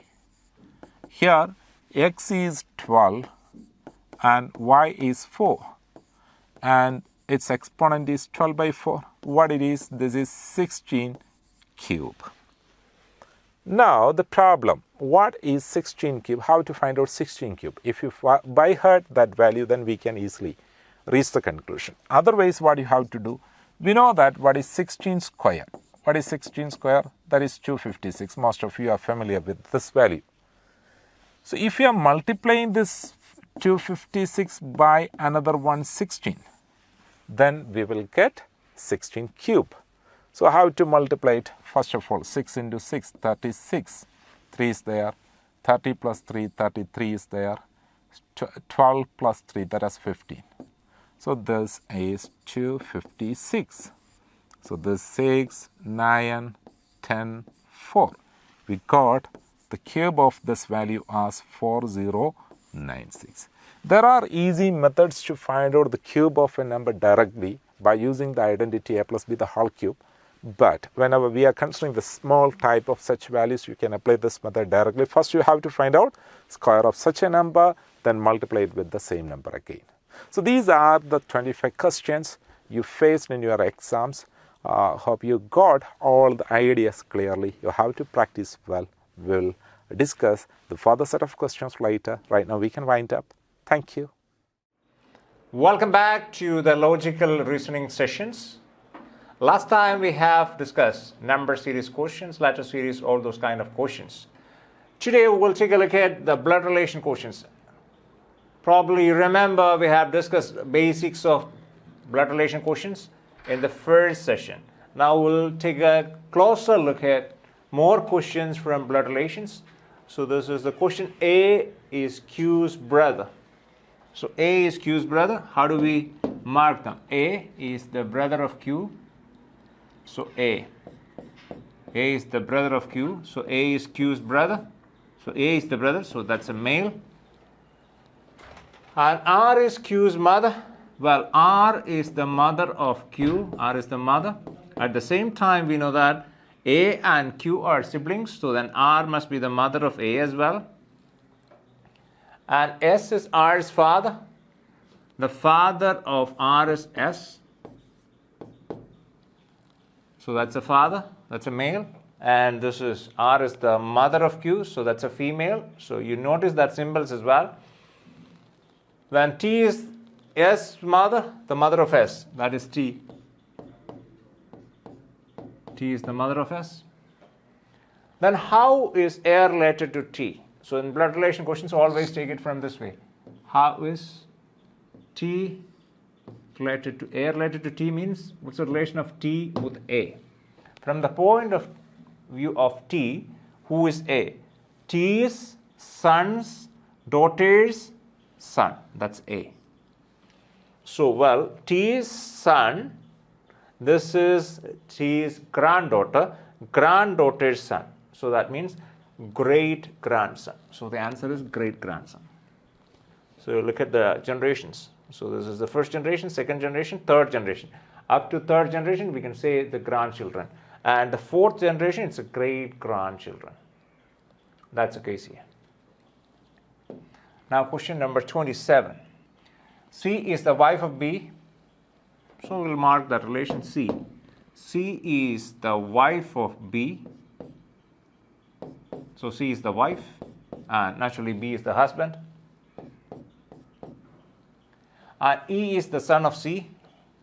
Well, E is the son of C. And of course, B is the father. And A is the brother of B. A is the brother of B. And father of D is. A is the brother of B and A is the father of D.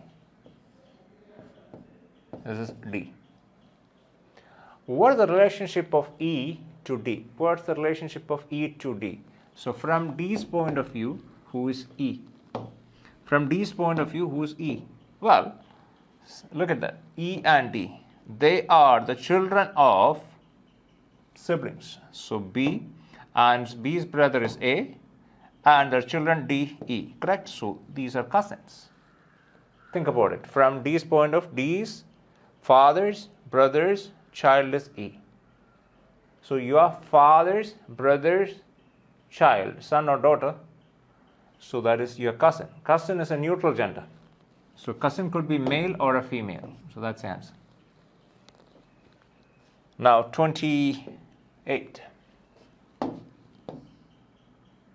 Pointing towards a person in a photograph, Ajit said, he is the only son. So pointing towards a person in the photograph. Let's say this is the person in the photograph. Pointing towards this person. Well, who said? Ajit said, he is the only son. This person is the only son of who? So this person is a male. This person is the only son of the father. Father of somebody. Father of who? Father of my sister's brother. So Ajit's sister's brother. Who is the brother of Ajit's sister? That could be either Ajit or someone else. So brother. Ajit's sister's brother. So who? This person is the son of the father of Ajit's sister's brother. So Ajit's sister's brother's father, that must be the father of Ajit as well, correct? And that's the father of Ajit's sister as well. And this person in the photograph is the son of Ajit's father. So this person in the photograph is the son of Ajit's father. So if that is the case, that must be the sibling of Ajit. Or that could be Ajit himself. That we are not sure. So we'll further read the questions. Then how is that person related to Ajit? How is that person related to Ajit? Well, if Ajit is a male, then Ajit's father's son, who is in the photograph, that could be Ajit himself, right? So in that case, himself is the answer, but we don't have such an answer choice. So next possibility, that person could be the brother of Ajit. Yes, so that's the answer, brother. Next one. A plus B means A is the brother of B. A is the brother of B. A minus B means A is the sister of B. And A into B means A is the father of B.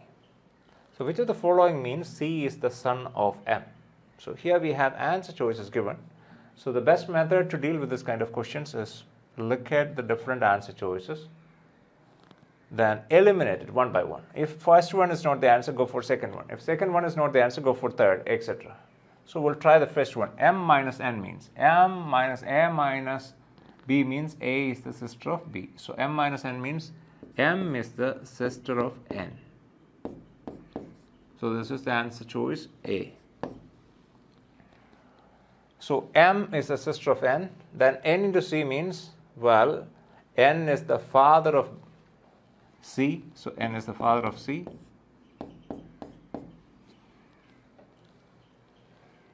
And what we are looking for, C is the son of M. Well, in this case, clearly we can see that C is not the son of M.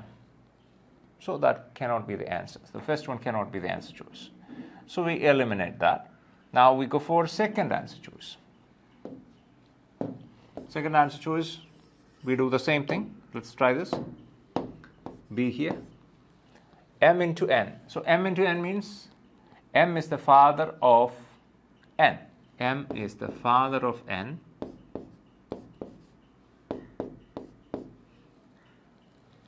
And N minus C means, well, N minus C means N is the sister of C. N is the sister of C. And C plus F means, we are looking at the second answer choice. C plus F means C is the brother of F. C is the brother of F. In this case, we can see that M is the father and N, C, F are the children of M. At the same time, C is a male, N is a female, and F, we have no idea what is the gender. So what we are looking for, C is the son of M. Yes, C is a male, C is the child of M, and C is a male. So C is the son of M. So second answer choice. Since we don't have more than one answer choice, that means either 2 or 3, those kind of answer choices are not given. So we don't need to look at 3 and 4, answer choice 3 and 4. But if you have fourth answer choice, it's something like given as either 3, answer choice, either 2, answer choice 2, or 3. If it is given like this, then definitely you have to check what? The third answer choice to make sure whether the third one can be an answer or not. But in this case, we don't have such an issue. What it is given, either one of this must be the answer, right? So that means either 1, 2, 3 or 4. So 2 is already the answer. So we don't need to check 3 and 4. So that part is done. 2 is the answer. Now we have this one where it has gone. Yeah, this is good. Ria, who is Joseph's daughter. Take a look at that. Ria, who is the daughter of Joseph. Ria, who is the daughter of Joseph. So Joseph. Well, Joseph, from that name, we have a feel like it's a male, but it is not really mentioned here what is the gender of Joseph. Well, Joseph could be male or a female. For the time being, we leave it as neutral.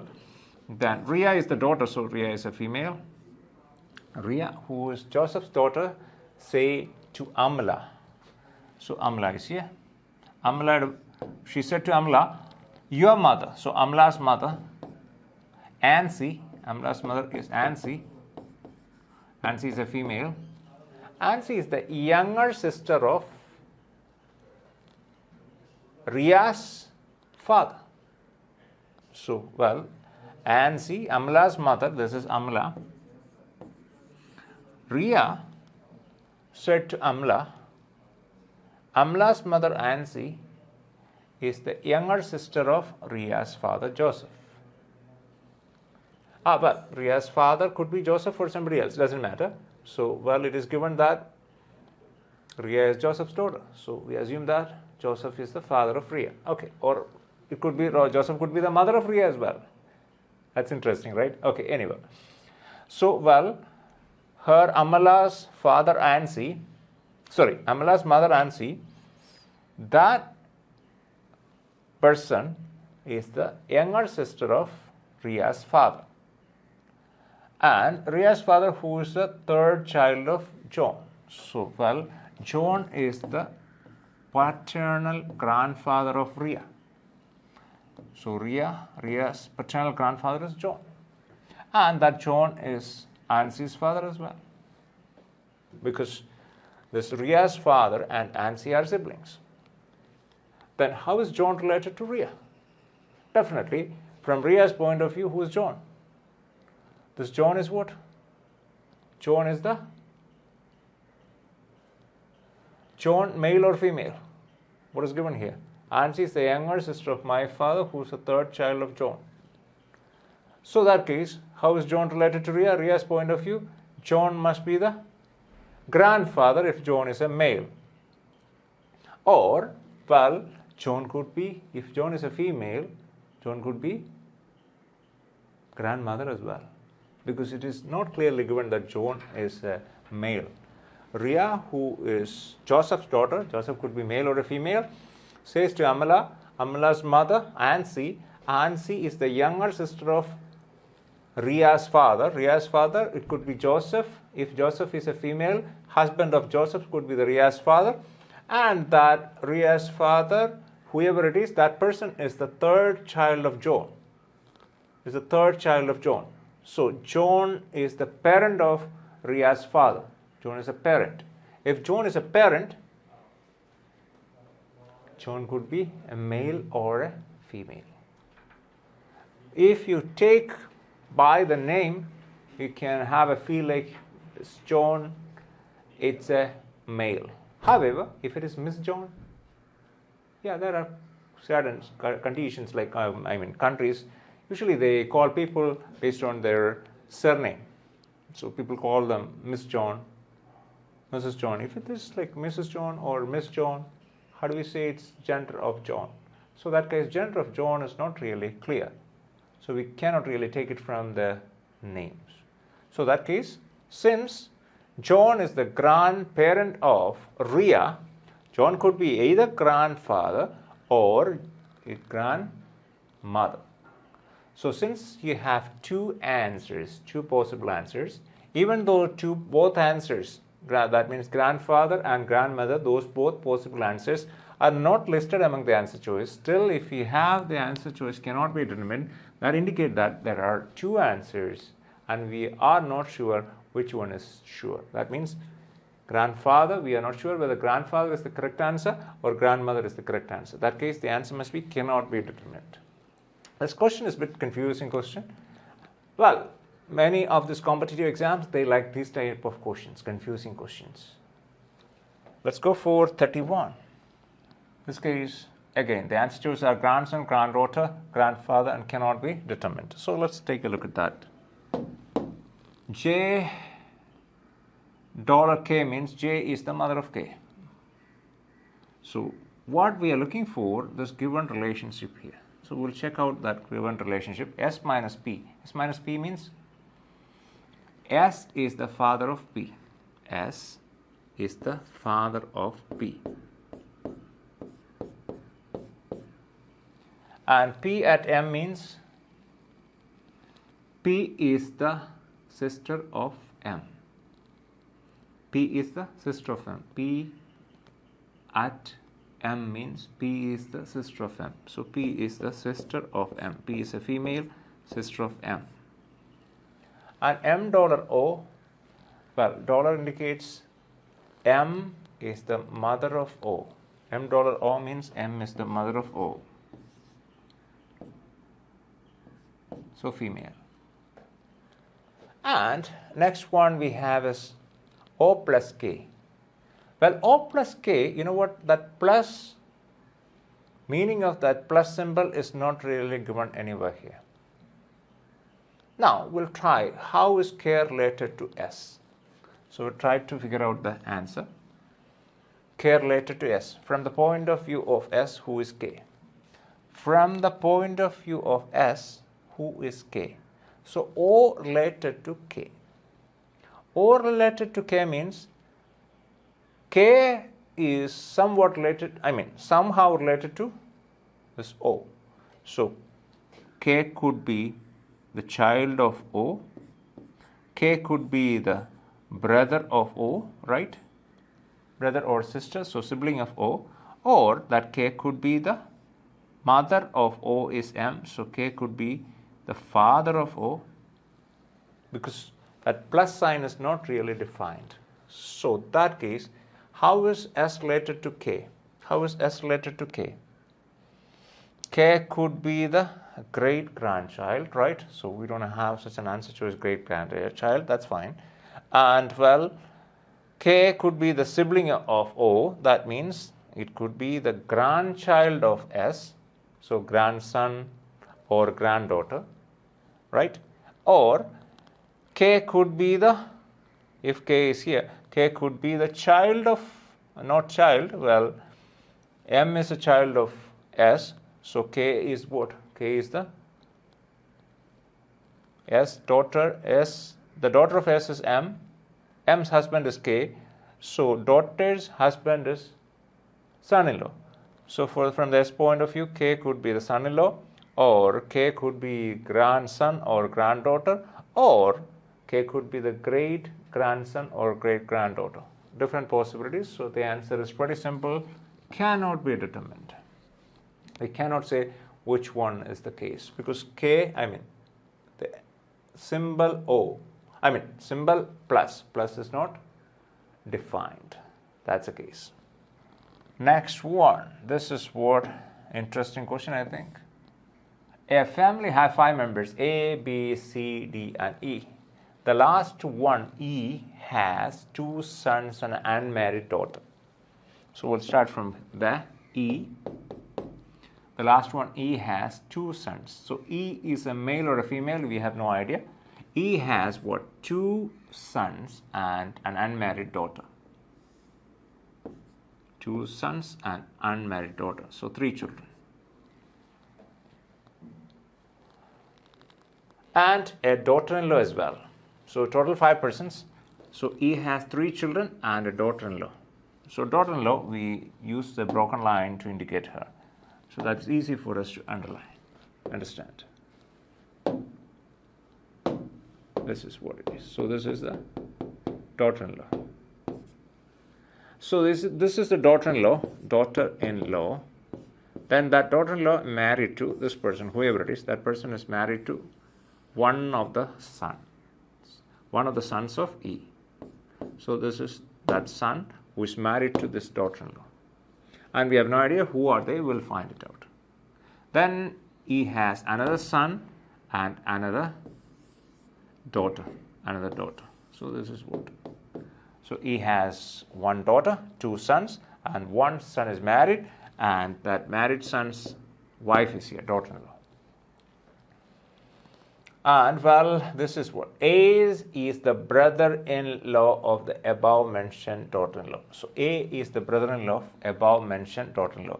Above-mentioned daughter-in-law is here. A is the brother-in-law. That means A cannot be the husband. That A must be the brother of the husband. And B's sister is not happy with the B's wife. So B has a wife. Who is that? This is B. And B's sister is not happy with the B's wife. So B is the married person here. Married male. Now, but A and his father. So this is the father of A. E. So E is the father. A family have 5 members. The last one, E, has 2 sons and an unmarried daughter and a daughter-in-law. A is the brother-in-law of above-mentioned daughter-in-law. And B's sister is not happy with the B's wife. So B is here. But A and his father support B's wife. So B's wife, in this case, we are not really sure about B's wife. It is C or D, because the question has a minor mistake over here. So we'll assume that if it is given, let's say if the question it is given that B's wife is C. B's wife is C. So that case, perfectly okay. So B's wife, daughter-in-law is C, and this is D. And that case, who is the daughter of E? Well, the daughter of E is D. Perfectly all right. So what is here? What is the relation with A and D? So A is a male. So from this diagram we can see that A is the male, son of E. And who is D? So we need to find out who is D. Well, what's the relation between relation of A with the D? From D's point of view, who is A? A is what? Brother-in-law. Definitely. So then who is D? From D's point of view, who is A? From D's point of view, A is the brother. So that case, brother is the answer. How is E related to B? Well, E related to B, look at the diagram. B is the son, right? So E related to B. From B's point of view, E is who? E is the father. So that part is perfectly all right. Those questions. Now we go for question number 35. A man is facing east. Then he turns left and goes 10 minutes. Then he turns right and goes, 10 minutes, 10 meters. Okay, so let's try that question. A man is facing east. So now he's facing east. This is what he's positioned right now, facing east. From there, he turns left and goes 10 meters. From this point, he turns left and goes 10 meters, means he must be going north 10 meters.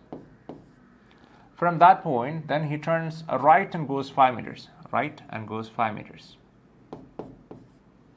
From this point, he goes right. And then he goes 5 meters to the south. Goes 5 meters to the south. This is 5. And from there, 5 meters to the west. This point, he goes 5 meters to the west. So now he reached here. So this 10, this is the 10. So this total is 10. So this is 5. So this is 5, and this is 5 as well. Now the question, in which direction is he from his original place? From his original place, this is the original place. In which direction? He's here right now. So which direction is that? North. So he's at north with respect to this point. Number 36. A man started walking west. So a man started walking west. So this is his direction. Then he turned right. From here he turned right. Then right again. And finally turned left. From here he turned left. Towards which direction was he walking now? So he must be walking towards north. So a man started walking west. Then he turned right. Then he turned right again. And finally he turned left. So now he's walking towards what? North. Number 37. Ajay started from his house, walked 4 kilometers north, walked 4 kilometers north. So this is what? This is the house, started from the house, walked 4 kilometers to the north. So this is 4 kilometers. Then 6 kilometers to the west from here, 6 kilometers to the west. Then 12 kilometers to the south, so 12 to the south.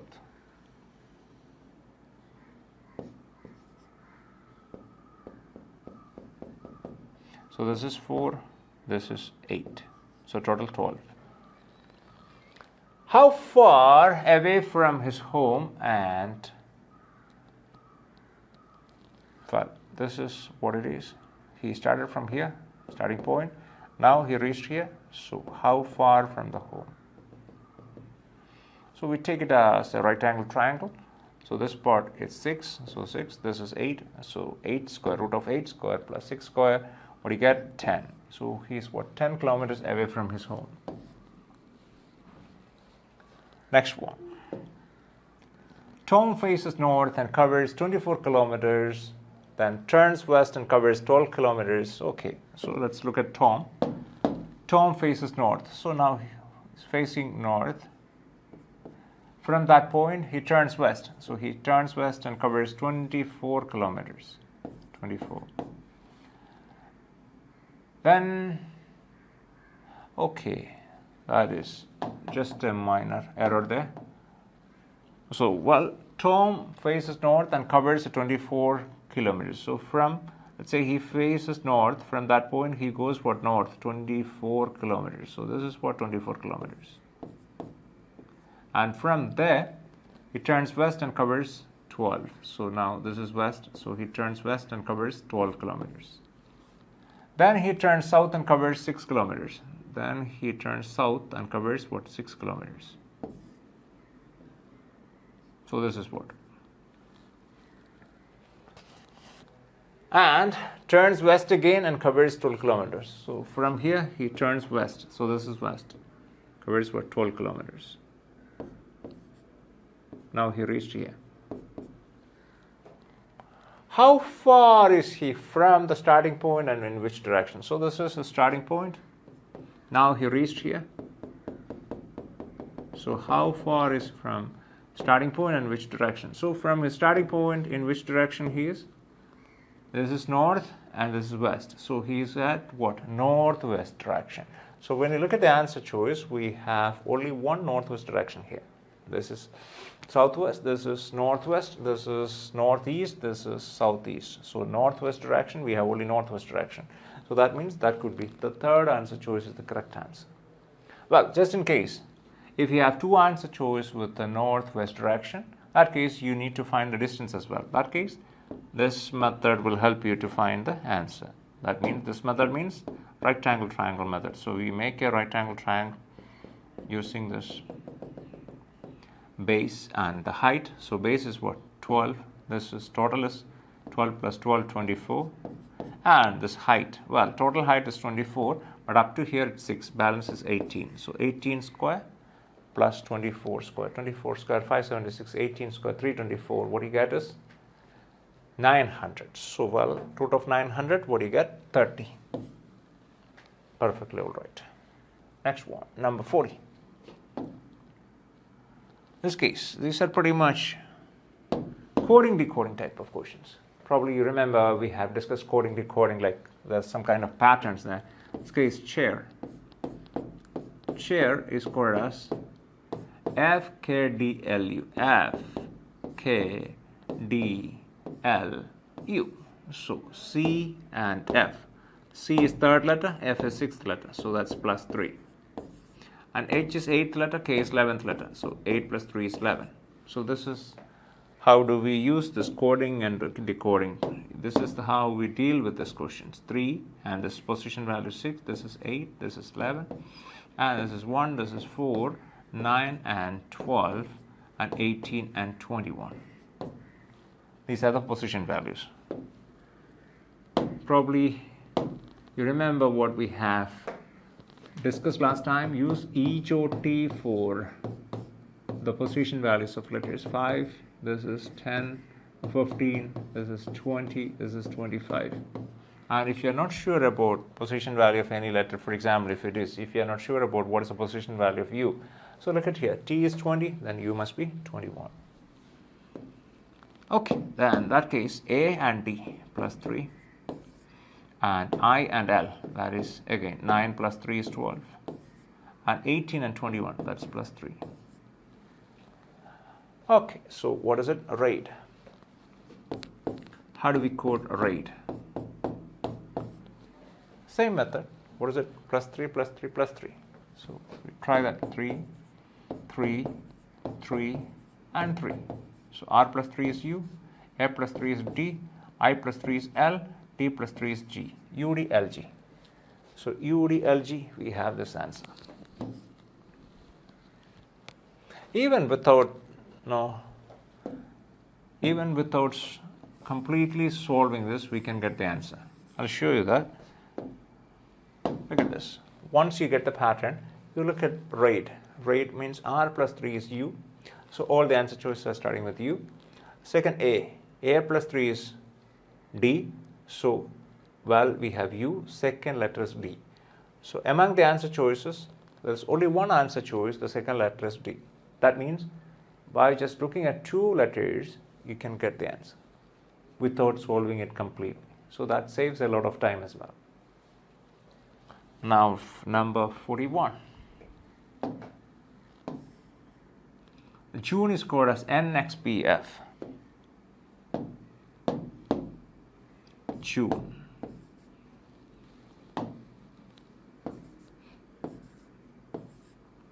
NXPF.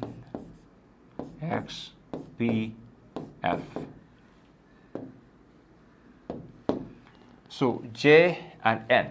J is, well, you remember what we have mentioned earlier? This is what it is. A Jyoti. 5, 10, 15, 20, 25. So this case, J is 10th letter, right? So J 10, N is 14, so plus 4.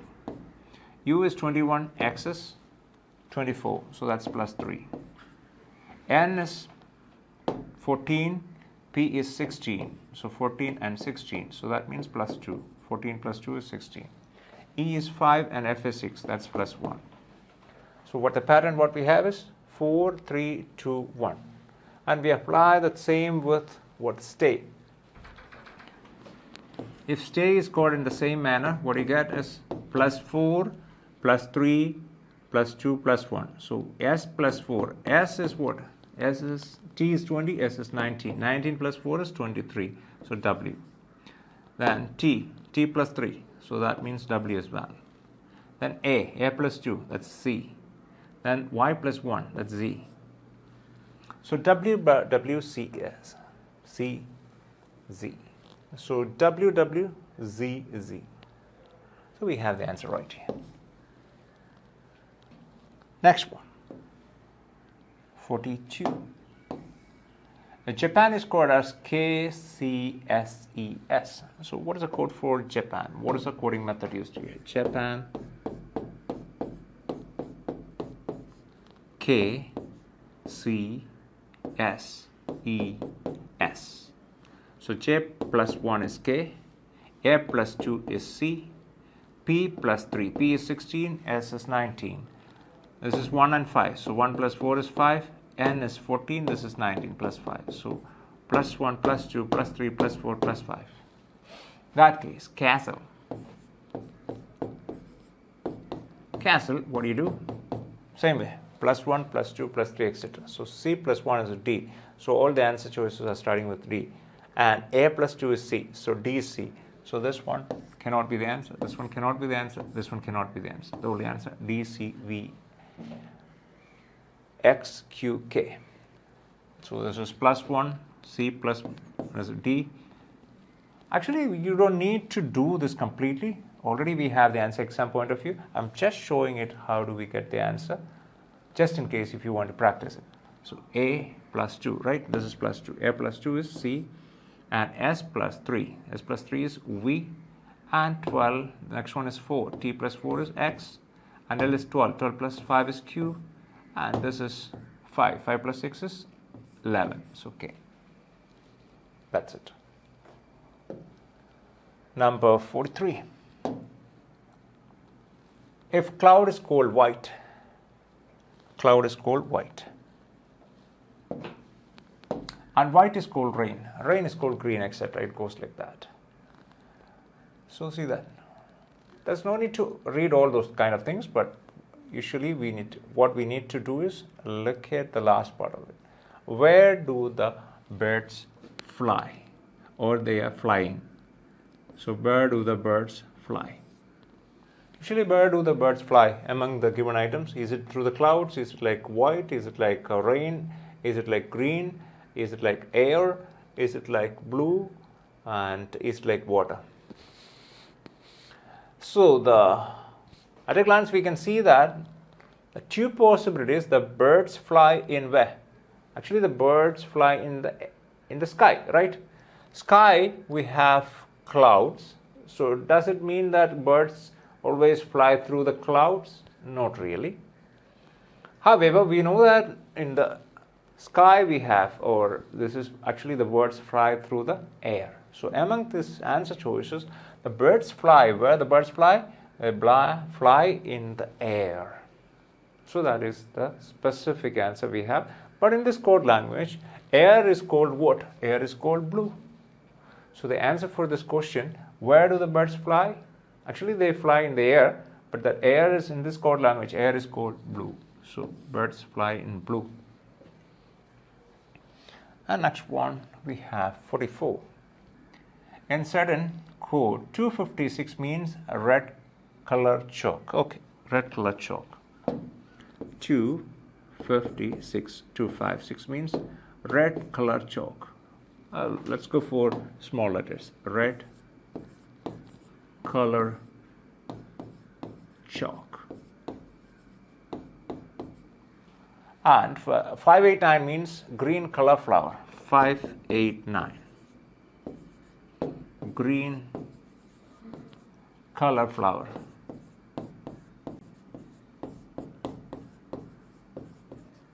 And 245 means white color chalk.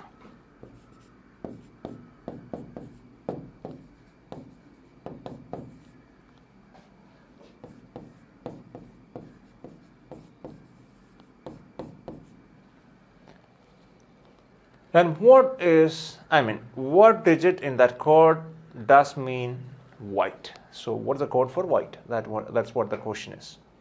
So white, we have white is here, and code for the white doesn't mean that code for the white is 2. It could be 2, 4, or 5. So if we can find out what is the code for color and chalk, then we can eliminate those codes. So look at this color, and well, color is here, and color is here, color is here. In 3 statements we have the color. So that means that would be the code which is common in these 3 statements. So which is a code common? 2 is here, but 2 is here, and first one and the third one, but 2 is not here. But you look at that, 5, 5, 5. 5 is here in 3 statements. So that is the code for color. So 5 is out. So the word color is out as well. Now we see that the code for white is either 2 or 4. Now we need to find the code for chalk. Well, we have chalk here and chalk here. So look at these 2 statements. Chalk is the only common word, then the only common code must be 2. So 2 is the code for chalk. So chalk is out. Now what is left out? White. What is the code for white? It's 4. So 4 is the answer. So that's another coding decoding type of question. Now look at this question number 45. Question number 45. In a certain code language, if box is coded as 213, bitter is 20. Well, this is not the part of the question. This is something different. Okay, so no need to worry about that part. We are just looking at this part of the question. So here, in a certain code, if box is coded as 213, box is 213. Bitter is 207749. Bitter.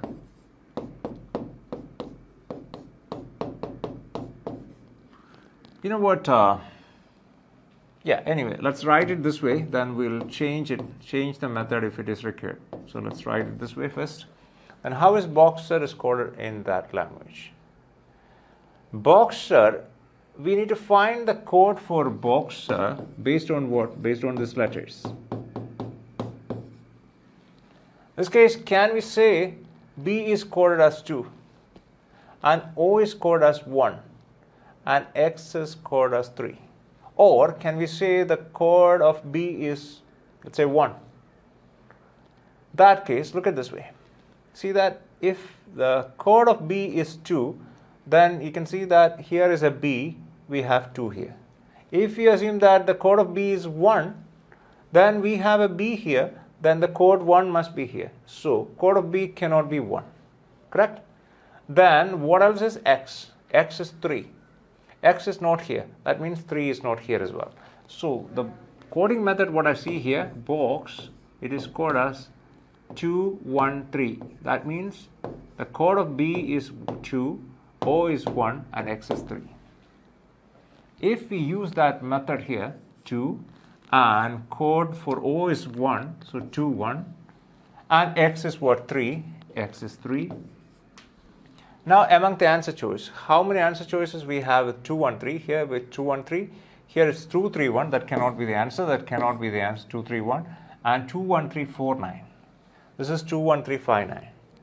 So that means we need to find the code for E as well.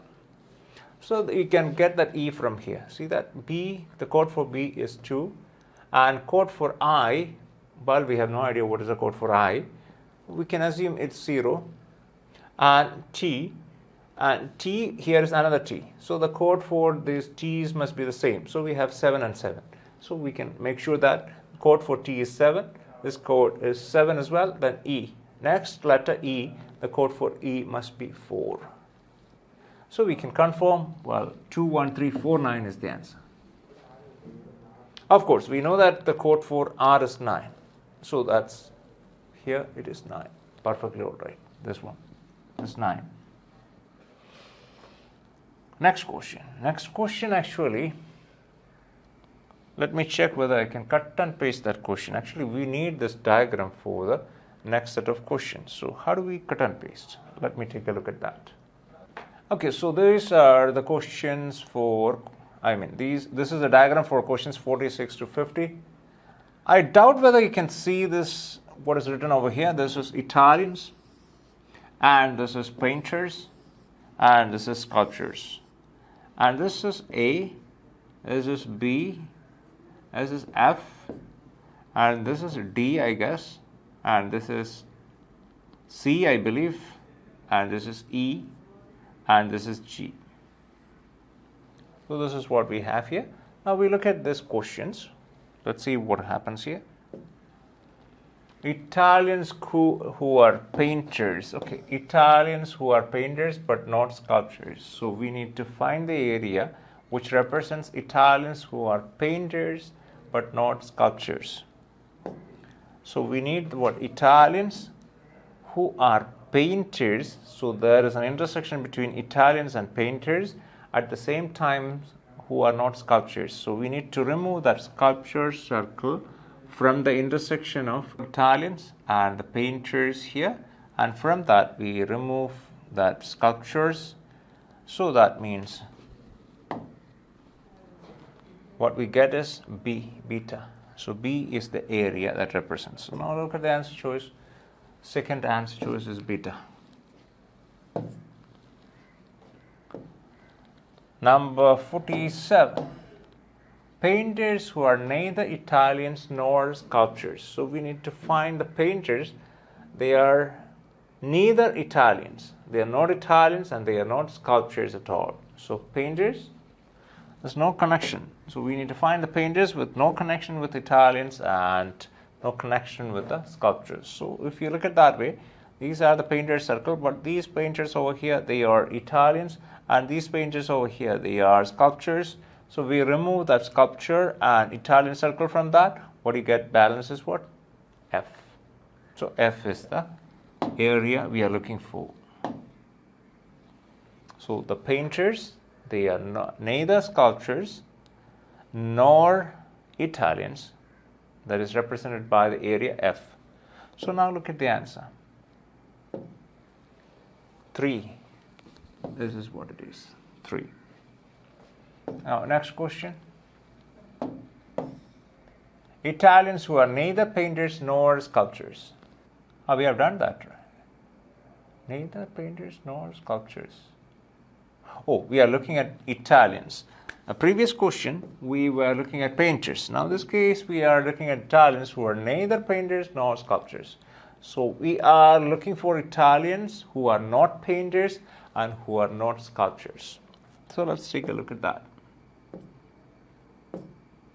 These are the Italians circle, the people, Italians, they are in the circle, and we are looking for the people, Italians who are not painters. So we have to remove the painter circle from here and the sculpture circle from here as well. What do you get balances? A. So this is what it is. The Italians who are neither painters nor sculptors is represented by the area A. Now we go for question number 49. Italians who are sculptors but not painters. Italians who are sculptors but not painters. So we are looking for the area of intersection between Italians and sculptors, but we are removing the painter circle completely out. So let's look at that. So these are Italians, these are the sculptures. These are the sculptures. At the same time, so Italians and sculptures, at the same time we are removing what? Removing the painters from that. So Italians who are sculptures must be represented by this area. Italians, this must be Italians and this must be sculptures. So the answer would be D, delta. So this is what? Italians who are sculptures but not painters, represented by the area D. Next one, number 50. The Italians who are painters as well as sculptors. So Italians who are, the people must be Italians, they must be painters, they must be sculptors as well. So we'll look at that.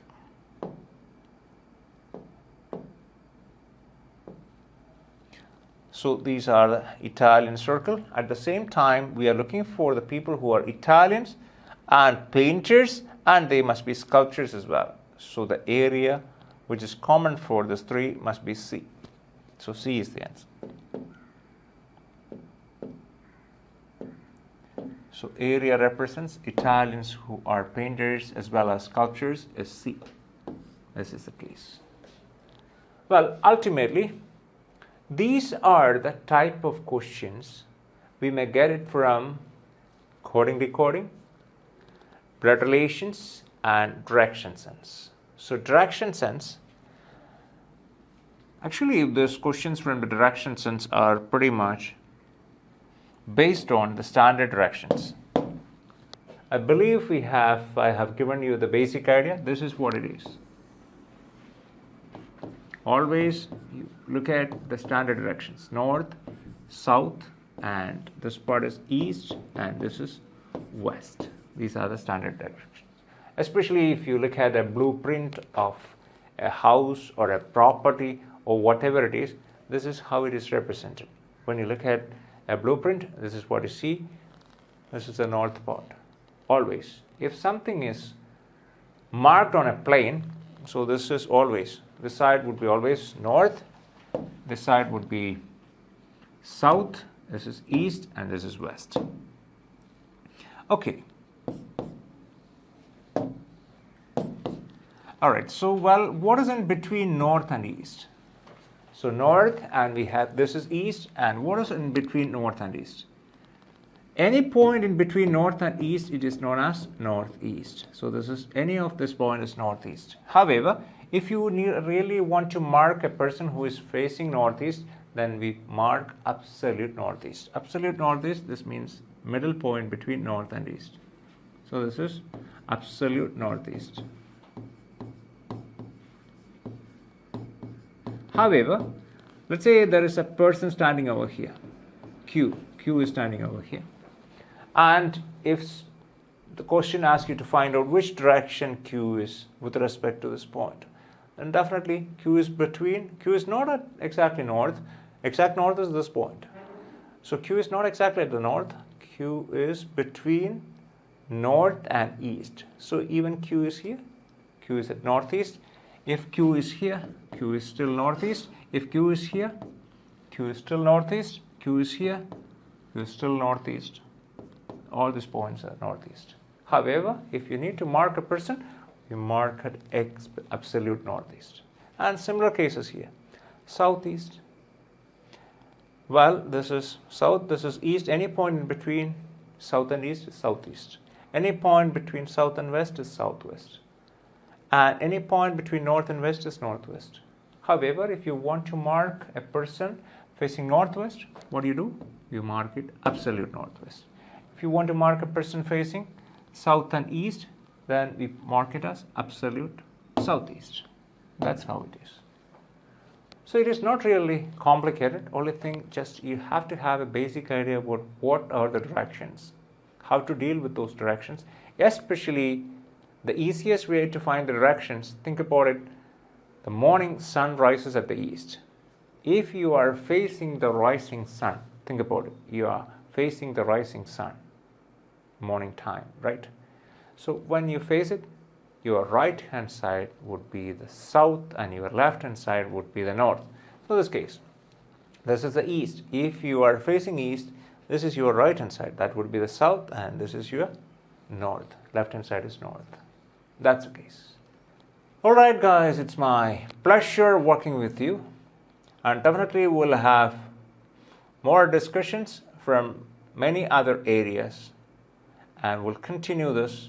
And I want you to do from your part as well. So look at different areas, practice all those questions what we have discussed here. And on the top of that, you can have additional questions from any other sources.